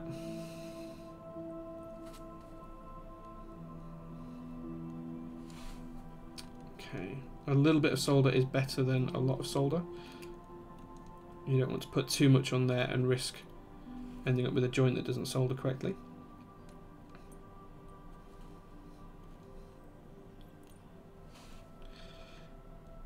Okay, and if you're ever not sure, just slow down, take a moment, think about what you're doing, check out some videos on YouTube. You know, it's never worth rushing these things if you're doing them yourself and you're not quite sure about them, so always take your time with them. Okay, it's almost this row done now, guys. Just going back to the soldering iron talk as well, I can't see what you guys are talking about at the minute, but I do also have a TS80, but I'm not a fan of that for soldering work such as this. I tend to use that on a lot of the car soldering that I do, so in my spare time I like to restore classic cars. They need an awful lot of soldering, let's reflect that one, in terms of the electronics and stuff like that, so I tend to use it for that purpose rather than for soldering electronics on hobbyist equipment. Okay, that's that row nice and neatly done. Direct element heating as well, yes, which is really, really good. Yanko is now soldering heliodox and crying. Oh well, that's your choice. You could really use some airflow, you're breathing in all that there. To be honest, I solder a board a week, and even that is so much amount of a tiny amount of lead, it is not going to do me any harm. I have got plenty of airflow, the window's open, it's sucking everything, that's why you see it going across in that direction. There's no need for me to have anything else, it's not, you know, going to hurt me. It's fine. It's just one of those things. TS80 versus TS100. I prefer the TS100. The TS80 is much better for portable use, so I use it in a lot of the classic car stuff I do, as I said. Ren has to go. Thank you very much. See you later, dude. Appreciate you joining. If you have a USB-C battery pack, go T60. Yes, sorry, TS80. Yes, that's correct. What do you use for desoldering? I've got a Hacko desoldering station that's tucked away as well. 240Z. That's just one of the cars, man. Yeah. The lead do not vaporize at that temperature. The worst thing he's inhaling is the rosin. Yeah, it's not going to do me any harm. I don't do enough soldering. If you do soldering all day, that's fine. If you do one board a week like I do, which is every Sunday afternoon for me, I stream a build of a keyboard. It's not that much. I don't go through that much solder, to be honest. I probably go through, what, 10-15 centimeters of solder. It's not that much. There isn't enough lead in there. I could eat it and it wouldn't hurt me. Yeah, rosin fume is fine. It's not going to hurt me. There's plenty of airflow in here. I'm not breathing it in. It is going out the window quite quickly. I don't smoke or anything like that, so I'm comfortable with it. The level of risk is mine to take, and I'm happy with the amount of level of risk in it. Okay.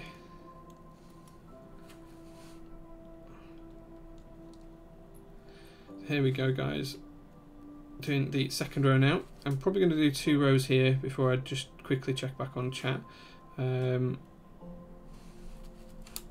we'll see how we get on.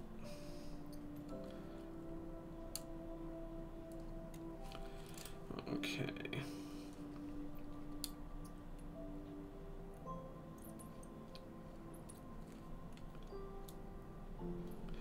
Just making sure that all of these are flush and I can see the right amount of the base of the switch before I solder it.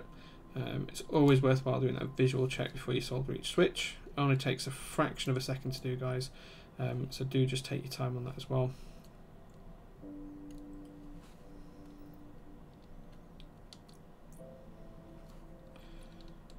Okay, making some good progress now. Luckily, 60% don't take too long to solder.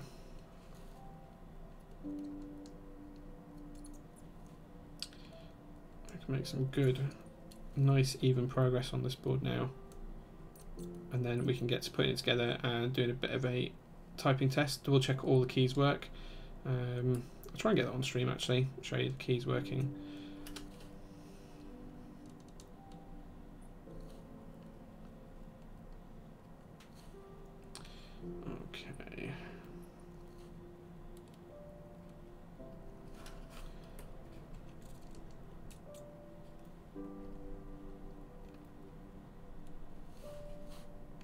Make sure you reflow them where needed.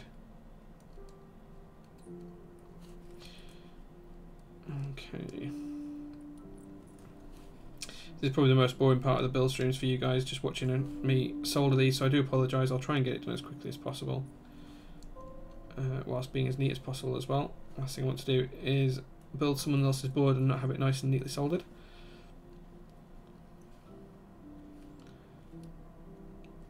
Also, when you're soldering, make sure you take the solder away first before you take the iron away. You just want to make sure you're flowing it fully down that contact point, and just making sure that you're not attaching the solder itself. And with all stuff like this, you just need to make sure it flows down itself naturally. It's a nice, easy thing to do. Okay.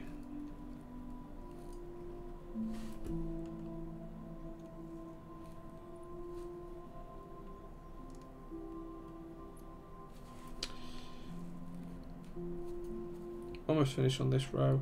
Just being extra careful here because there's a few more components on the PCB that I don't want to damage. So just make sure you're always careful with the position of your iron.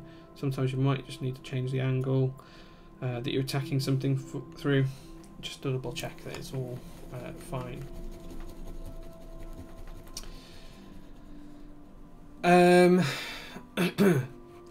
Let's just have a look and see what catches up with. I mean, it's bad to inhale it. Yeah, I'm not breathing it in. I'm holding my breath whilst it's there a lot of the time. People want to use an air filter. That's completely fine. It's entirely up to you. There's nothing wrong with it either way. Jay's builds seemingly make a good argument for the proposition that skill and patience trumps in expensive investments in tooling. Even Nathan Kim with his top-tier tool investments often pulls out his simpler soldering pump, and you'll see him manually manoeuvring the board to straighten things up. Yeah, just take your time. I do have a fan, but it's loud and it interrupts the volume that you hear on, so I wouldn't want to do that. For the sake of the tiny bit of solder that I'm using here, it's not worth it. The right tools do make a difference, and the window is open. You can't see it, but the curtains here are moving quite wildly because the window's open behind it. Going to need a typing test for this one. There will be a typing test, don't worry, right at the end of this stream. Bug Whisper says, no, it's very zen.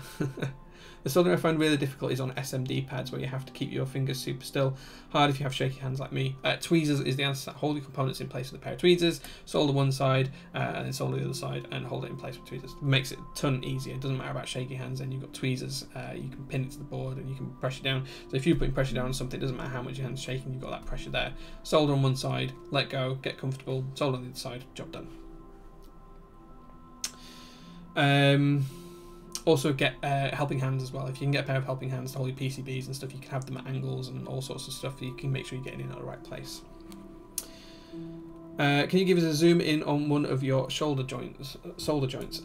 Yeah, I can do. The camera's probably not going to like this. I don't know if you guys can see these, but they're tiny little raindrop shapes. It's not going to focus, is it? Because it's a pain in the arse. Let's try this one instead. See, there you go, guys. That should focus in a second. There you go. Tiny, tiny little raindrop shapes. Hope it helps. Talisman says, I started soldering the same year that the US landed the LEM on the moon. I don't know what year that was. I wouldn't even want to hazard a guess, actually. I got it. Yeah, great idea. There we go, clean. Yeah, nice and easy little soldering joints. It just practice makes perfect with soldering. What we're going to do now is we're going to carry on. We're going to go across this row and then we're going to come back along this way and then we'll be done with the soldering.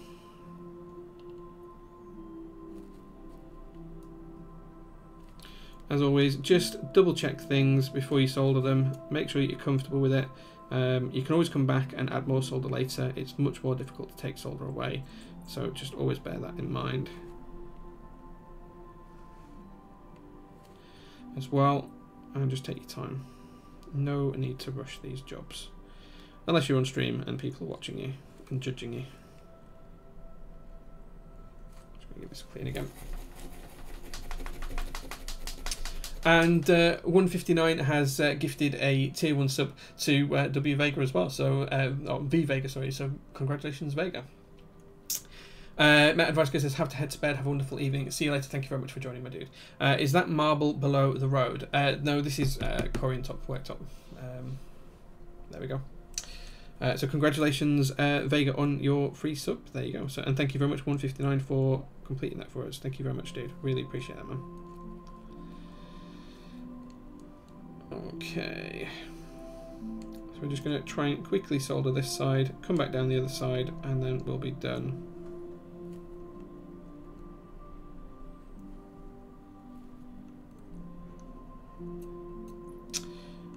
Okay, take it nice and steady. Still double checking that all the pins are there, even though we've had that visual check before.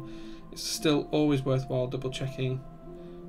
It's better to remove the switch before you've soldered it in than it is to desolder it. As easy as desoldering can be.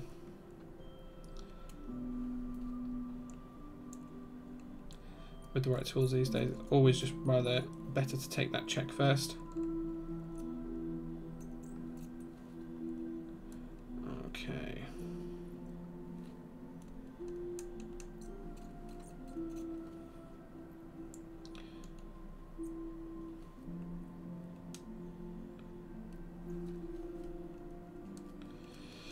Okay, that's this row done. So now we're going to come back and do the bottom row.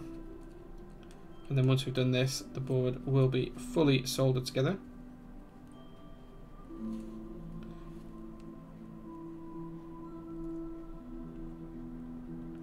Just taking our time, making sure it's all nice and evenly soldered. Making sure we're not putting too much or too little solder on any of the joints. Reflow where you need to, just give it a reheat if you have to. Always better to do that where you need to. Okay.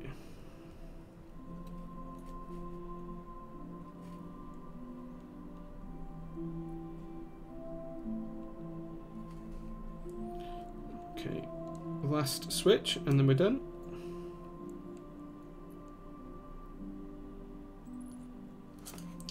There we go. We'll keep this out. We might need to touch some of those up, you never know. But there we go, that's all the soldering now done.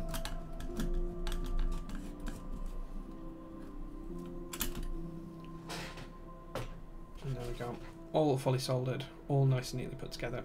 Now the interesting thing about this board is we can't test it outside of the case because the case has got the USB-C connector in, so we are going to plug it in to test it and do that in a few seconds. I'll try and get up my switch hit screen. In fact, let me just try and set this up so we can check it together. If I load up the application, there it is, and then if I add a source, give me 1 second guys, window capture,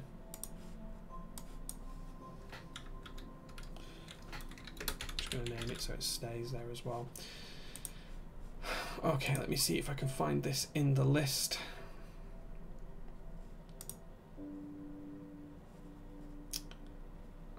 Okay, it doesn't look like it likes that.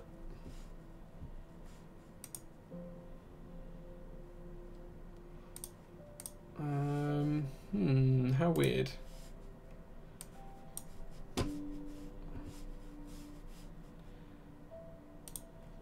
Doesn't look like it likes it. Let's see if this helps. I'm just going to bring this up, guys. For some reason that's not showing it. Oh well, oh well. It doesn't seem to want to be able to show you the screen, so you're going to have to take my word for it. I apologise, guys.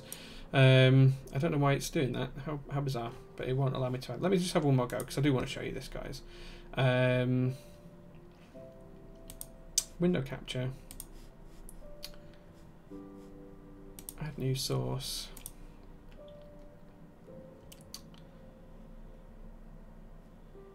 There's only one for switch hitter in the list.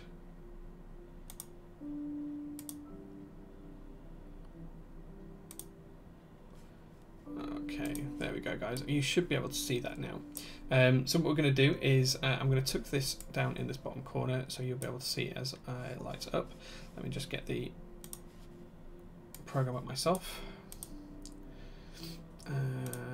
There we go. That's the closest layout we can get. I can't make it any bigger, so hopefully you guys can see that. I would crop it if I had more time, but I don't. So we're just going to go with that for now. And if I shrink this, does it? Yeah, it shrinks it all. Okay, we're just going to go with that for now. We'll leave it at that. I'll tuck it down in the bottom corner. There you go. Okay, let's just catch up with chat. So, Tasman Solution says, if you want some really great demonstrations of technique on the high end of soldering in terms of PCB remediation, not keyboards, Rossman Group here on Twitch has a full-blown rework station and routinely works on stream, impressively repairing Apple products. That's really cool. I'll definitely be checking that out. Louis is the man, and it is his job. I thought he streamed on YouTube though. Okay, well, I definitely want to check him out. That sounds cool. Especially for people a bird's eye view of what would otherwise seem like a daunting practice. The work he does doesn't transfer that well through to through-hole soldering on keyboards, and most of his SMD components are smaller than those found on keyboards too. Definitely entertaining to watch. Yeah, okay, so cool. I'll definitely try and check that out. So what I'm going to do now is I'm just going to grab a cable, grab the case, the base of the case at least, and then what we're going to do is we're going to pop this together, and we're going to try just connecting these cables up. So we're going to plug this in, making sure we get it the right way around. I think it goes this way.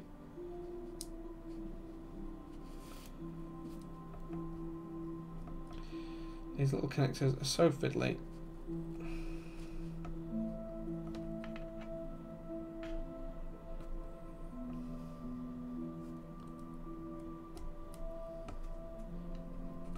There we go, that should be in place. So now we've done that, what we'll do is we'll plug this keyboard in. I'll just grab a cable.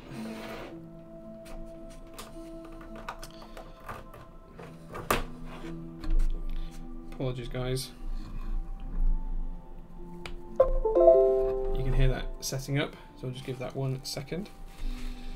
And then we'll just test it really quickly and make sure everything is working. How nice was that brass on brass? It looks really, really good. Okay, so I hope you guys can see this in the bottom of my screen here. I'm just going to bring it up in front of me so I'm not looking off to the side. And let's try these keys. Escape 1, 2, 3, 4, 5, 6, 7, 8, 9, 0, and all of those keys are working. So the first row works just fine. Let's test the next row. Again, all looking good. Caps lock is working.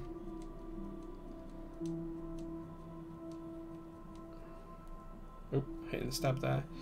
Shift as well. Z, X, C, V, B, N, M.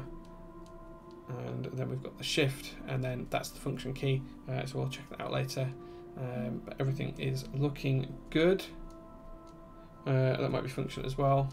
Let me just check that that is soldered in.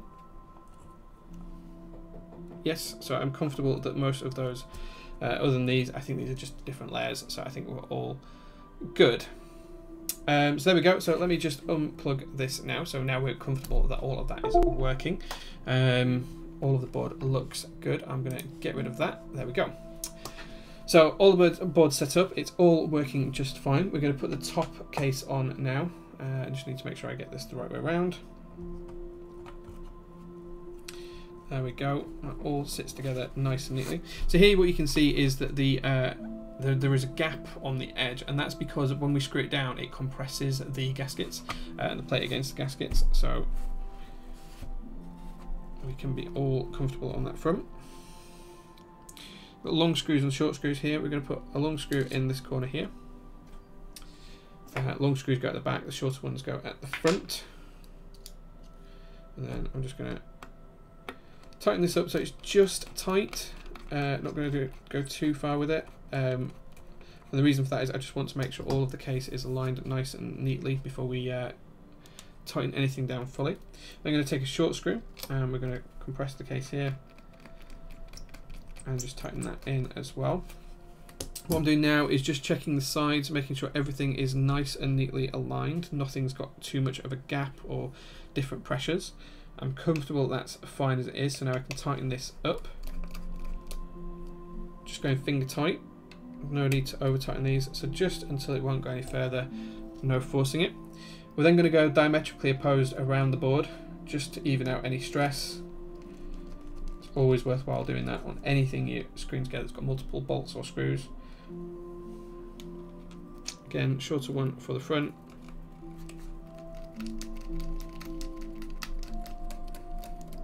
Feel that all nipping together nice and neat and tightly.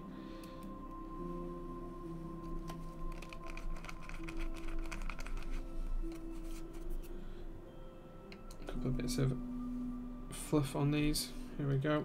We're going to jump up to this corner here.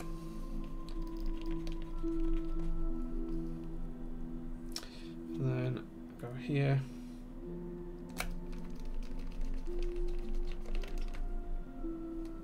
And then back down to the front. So once that's done, that's taken some of the compression out of the gaskets, even out across the top and the bottom. And there we go. As you can see, the black and brass theme all working really well together. It looks really, really good. I'm really happy with the look of this. I mean, it's so heavy as well. I can't begin to share with you guys how heavy this is. Okay, so now we're going to put some keycaps on there. Just before I do that, just let's catch up with chat, see what you guys are talking about. Yanka says, QT Agent is watching. Could she get a shout out? Of course you can. Hello, I can't wait to finally meet you. Jan has told me a lot about you, and you sound like a fantastic person. So please do try and get to the UK meetup, and I'm going to try and get there too. The Keycult is a solid product by the looks of it. It is so solid. It is so nicely put together. Honestly, it just looks fantastic. It's one of the nicest black coloured boards I've seen. The way it works with the black brass all the way around the edges is just fantastic. Def a nice starter board. Yeah, it's okay. Any board is a starter board if it's your first. That's true. There's nothing wrong with having one of these starter board. Absolutely nothing wrong with it at all. But it just looks so good. It's Neurowinter saying it looks so good.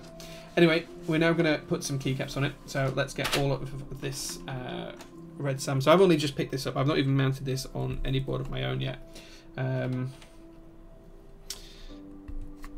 So let me know what you guys think to the colourway and these keycaps. It's probably my favourite set of last year. I had an awful lot of trouble with Mastrop trying to get hold of a set. I bought a set in the keycap recap of Red Sam, and it got through to UK Customs because I live in the UK.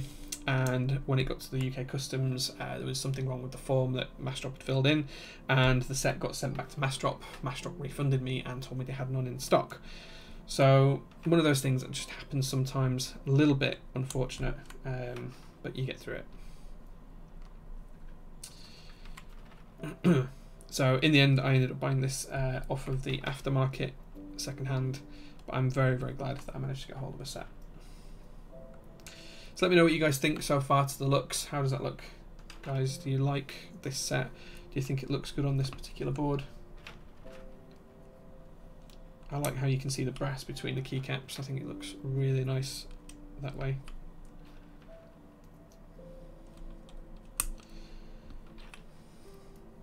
Okay. Hiragana or not, I don't have the Hiraganas. I didn't want them, and I certainly didn't want the multi-legends. I like just the colourway, to be honest. It's not the theme particularly, it's the colourway itself for me that I really like.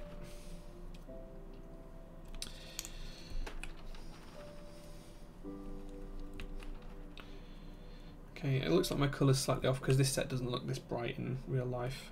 I am going to go with the black and gold pipe key just to give it some semblance of symmetry.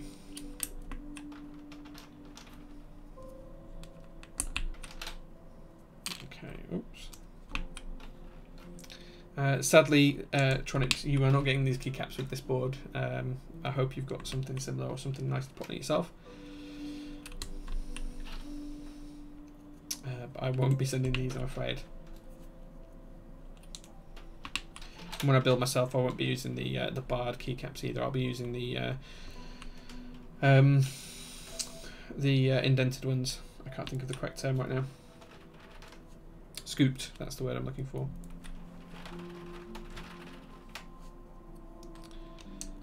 Okay. And then we're going to work over here on the shift.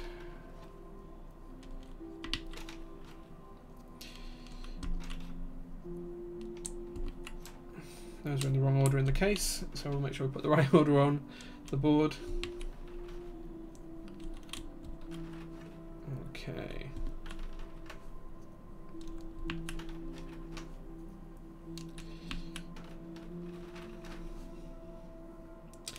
And then I think I need to get into one of the additional packs for the short shift. I'll have a look at that in a second. We'll just put the bottom row in for now, and then we'll have a look at filling those keys in a second. Oh, before I put the right keys in here.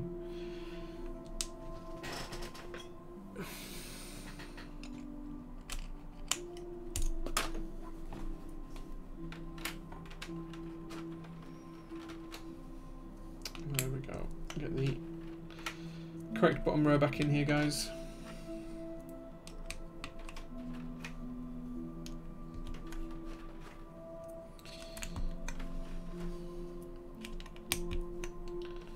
Okay. Yeah, I can't see the let me just find the add-on sets here, guys. Give me 1 second. Need to find that shift. Something there. Here it is. In fact, that's not it either. Where's the 1.75U shift? Oh, it's here on the bottom row. Silly me, I'm blind looking for it. And then, is there a 1 UFN key in this set?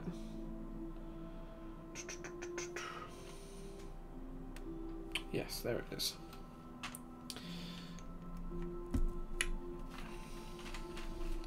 So there we go, guys. That is the board, fully built, fully put together. GMK Red Samurai. Let me just try and show this up here. I think this might have different. That's probably closer to the actual colours. There you go.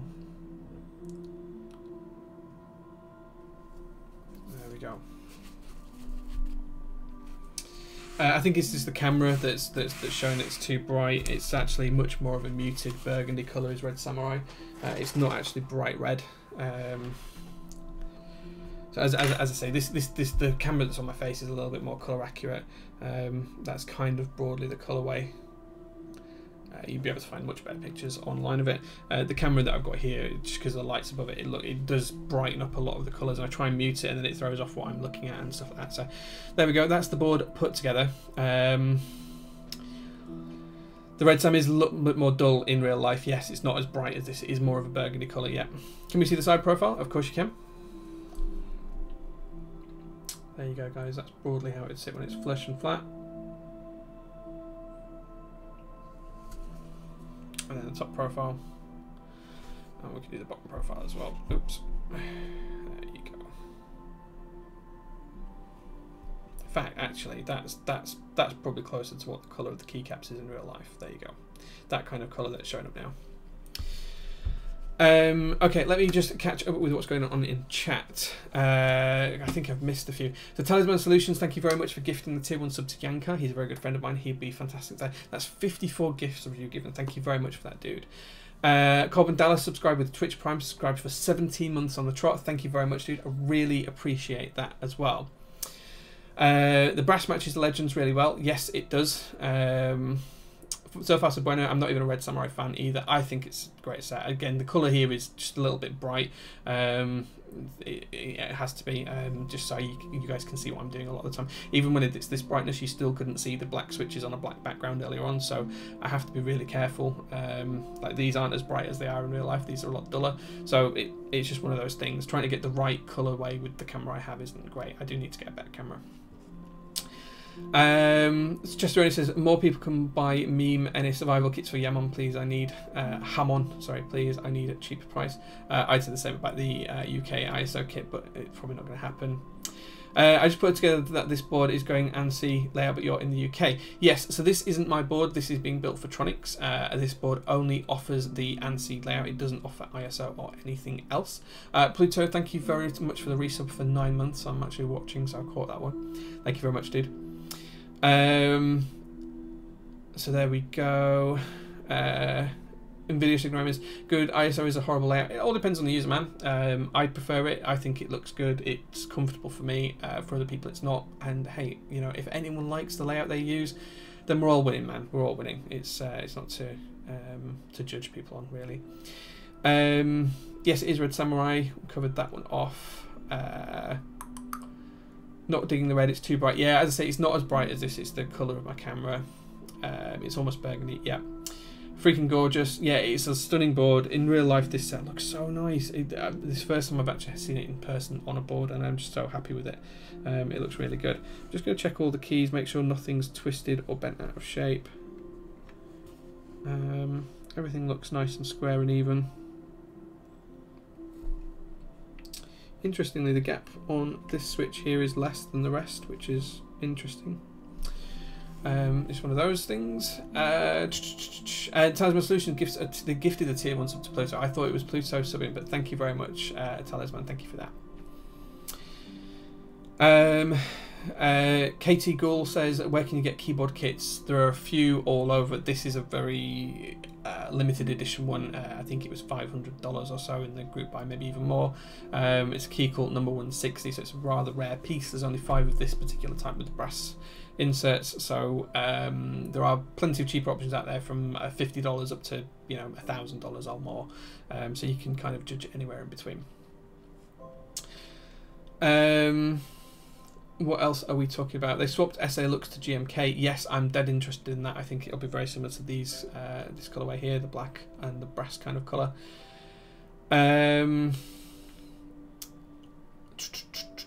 Okay, I think we've got caught up with chat now, so I think the next thing that we need to do is mute this and try and give this board a little sound test.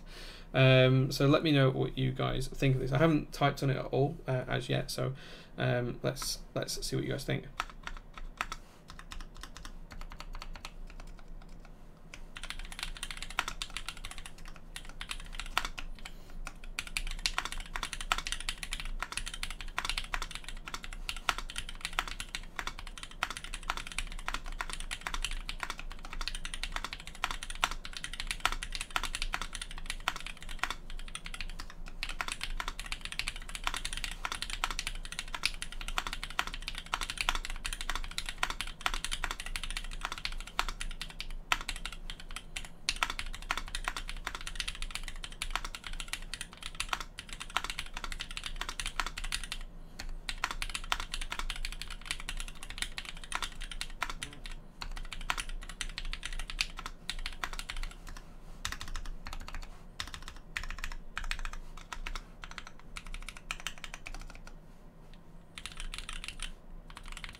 There we go, guys. Let me know what you guys think to the sound of that. I think it sounds really good. The spacebar, I might just give a little bit of a tweak. It feels like it's catching. It does feel like it's slightly catching. I'm not sure what particular that is. I'll have a look at that off stream just to tweak it out. But they feel really smooth. The switches, they sound nice and neat. Mr. Petrov says so much wrist movement. Yes, I have a lot of wrist movement when I type. I tell this story a lot, but the reason for it is because 90% of the way I learned how to type was working. And in my work environment, I have a laptop that doesn't have a standalone keyboard or anything else. It has the keyboard there. My company used to ban USB mices, a USB mouse. You weren't allowed to use them.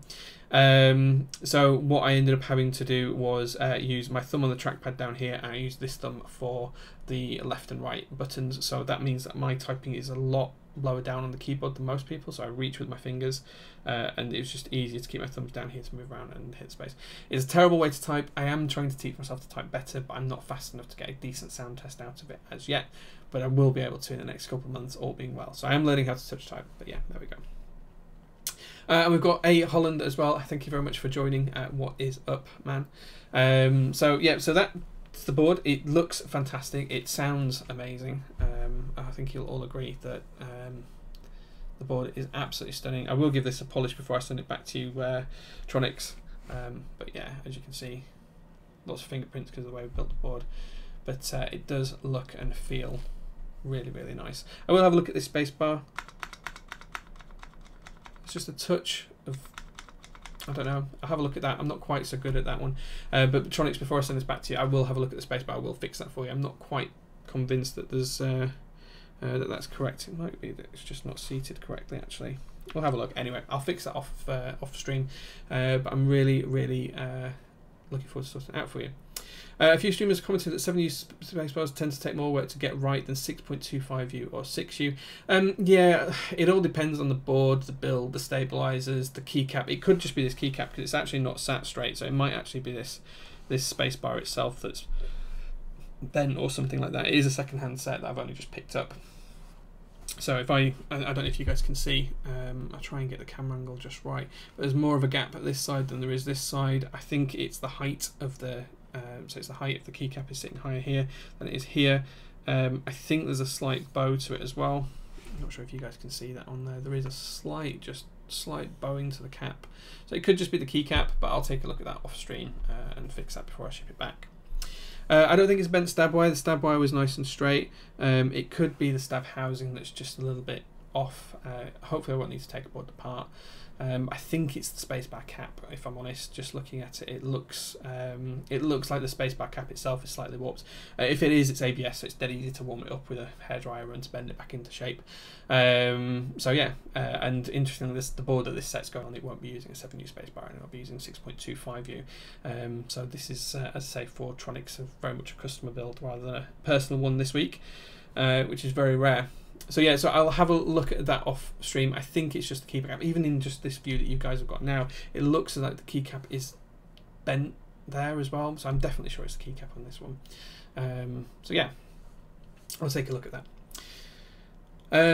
Pluto says, so like that mouse trackpad wrist rest kind of thing. So what my this isn't going to be the right size at all, but what I'll do is I'll show you. So what I have is I have a trackpad like so, and then I have two buttons like so. So assume that the trackpad is the standard size trackpad, and assume that these buttons go all the way across. What I would have is I would have it right underneath the underneath there like that.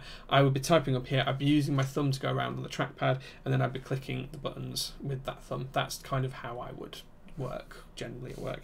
Now recently they have allowed us to use USB mice. It's still a challenge to get used to that. It's just the way I've worked for 13 years with the same company, so it's one of those things. So yeah, so that's the build, guys. I'm probably going to close down the stream now. We've been going for 2 hours and 7 minutes. It was a fairly quick build. It was nice and easy, no challenges to it. I'll have a look at this space before back up today, and Tronics, I'll be in touch as well to arrange a return shipping for you as well. Thanks for the visual. Yes. Text Yoda 3 with the red nipple. No, it's actually built into my laptop, so it's an old IBM ThinkPad. That's what my company uses, and they don't upgrade their laptops very much. It's just one of the things of working for a big conglomerate. We use outdated technology. So yeah, and I've worked there for a long time, and when I first started working for the company, I was only quite young. I didn't have a PC myself, or any keyboards or anything like that, so I never learned to touch type like most people do, and when I was at school we didn't have touch typing lessons either. That being said, I am teaching myself how to touch type. I'm using the Alice and the VAA. You can see them up on the wall here behind me. Those do get an hour lesson nearly every other day at the minute, to try and teach me to touch type, so I can do it on those boards. I'm still having trouble translating that to using it on a normal 60 or 65% board, because I can angle those and I can get myself much more comfortable, but I will get there. I will get there, and hopefully the aim is by the end of this year that I'll be solely touch typing in terms of using the correct finger positions across all of the board. That's the aim. So we'll see if we can get there, but that's my personal challenge that I've got this year as well. So Talisman Solution says, thank you, Jay. Nice job and efficient execution. Thank you very much. It is nicely put together. It's a lovely board. I'm really happy with it. Tronics, I hope you are too when you get it. I will take a look at this this space, but I think it's just the cap. I'm 95% sure it's just the cap. But yeah, thank you very much for watching, guys. If you've got any questions, hit me up in the Discord. Do come and chat with us. Brian and I are always about and always happy to chat with you guys about anything keyboard related or not. So yeah, please come and see us, and don't forget to watch on Thursday when we do our weekly Top Clack news stream as well. But thank you very much, guys, and as always, it's been a pleasure being here as part of Top Clack for you, and I'll see you later. Cheers, guys.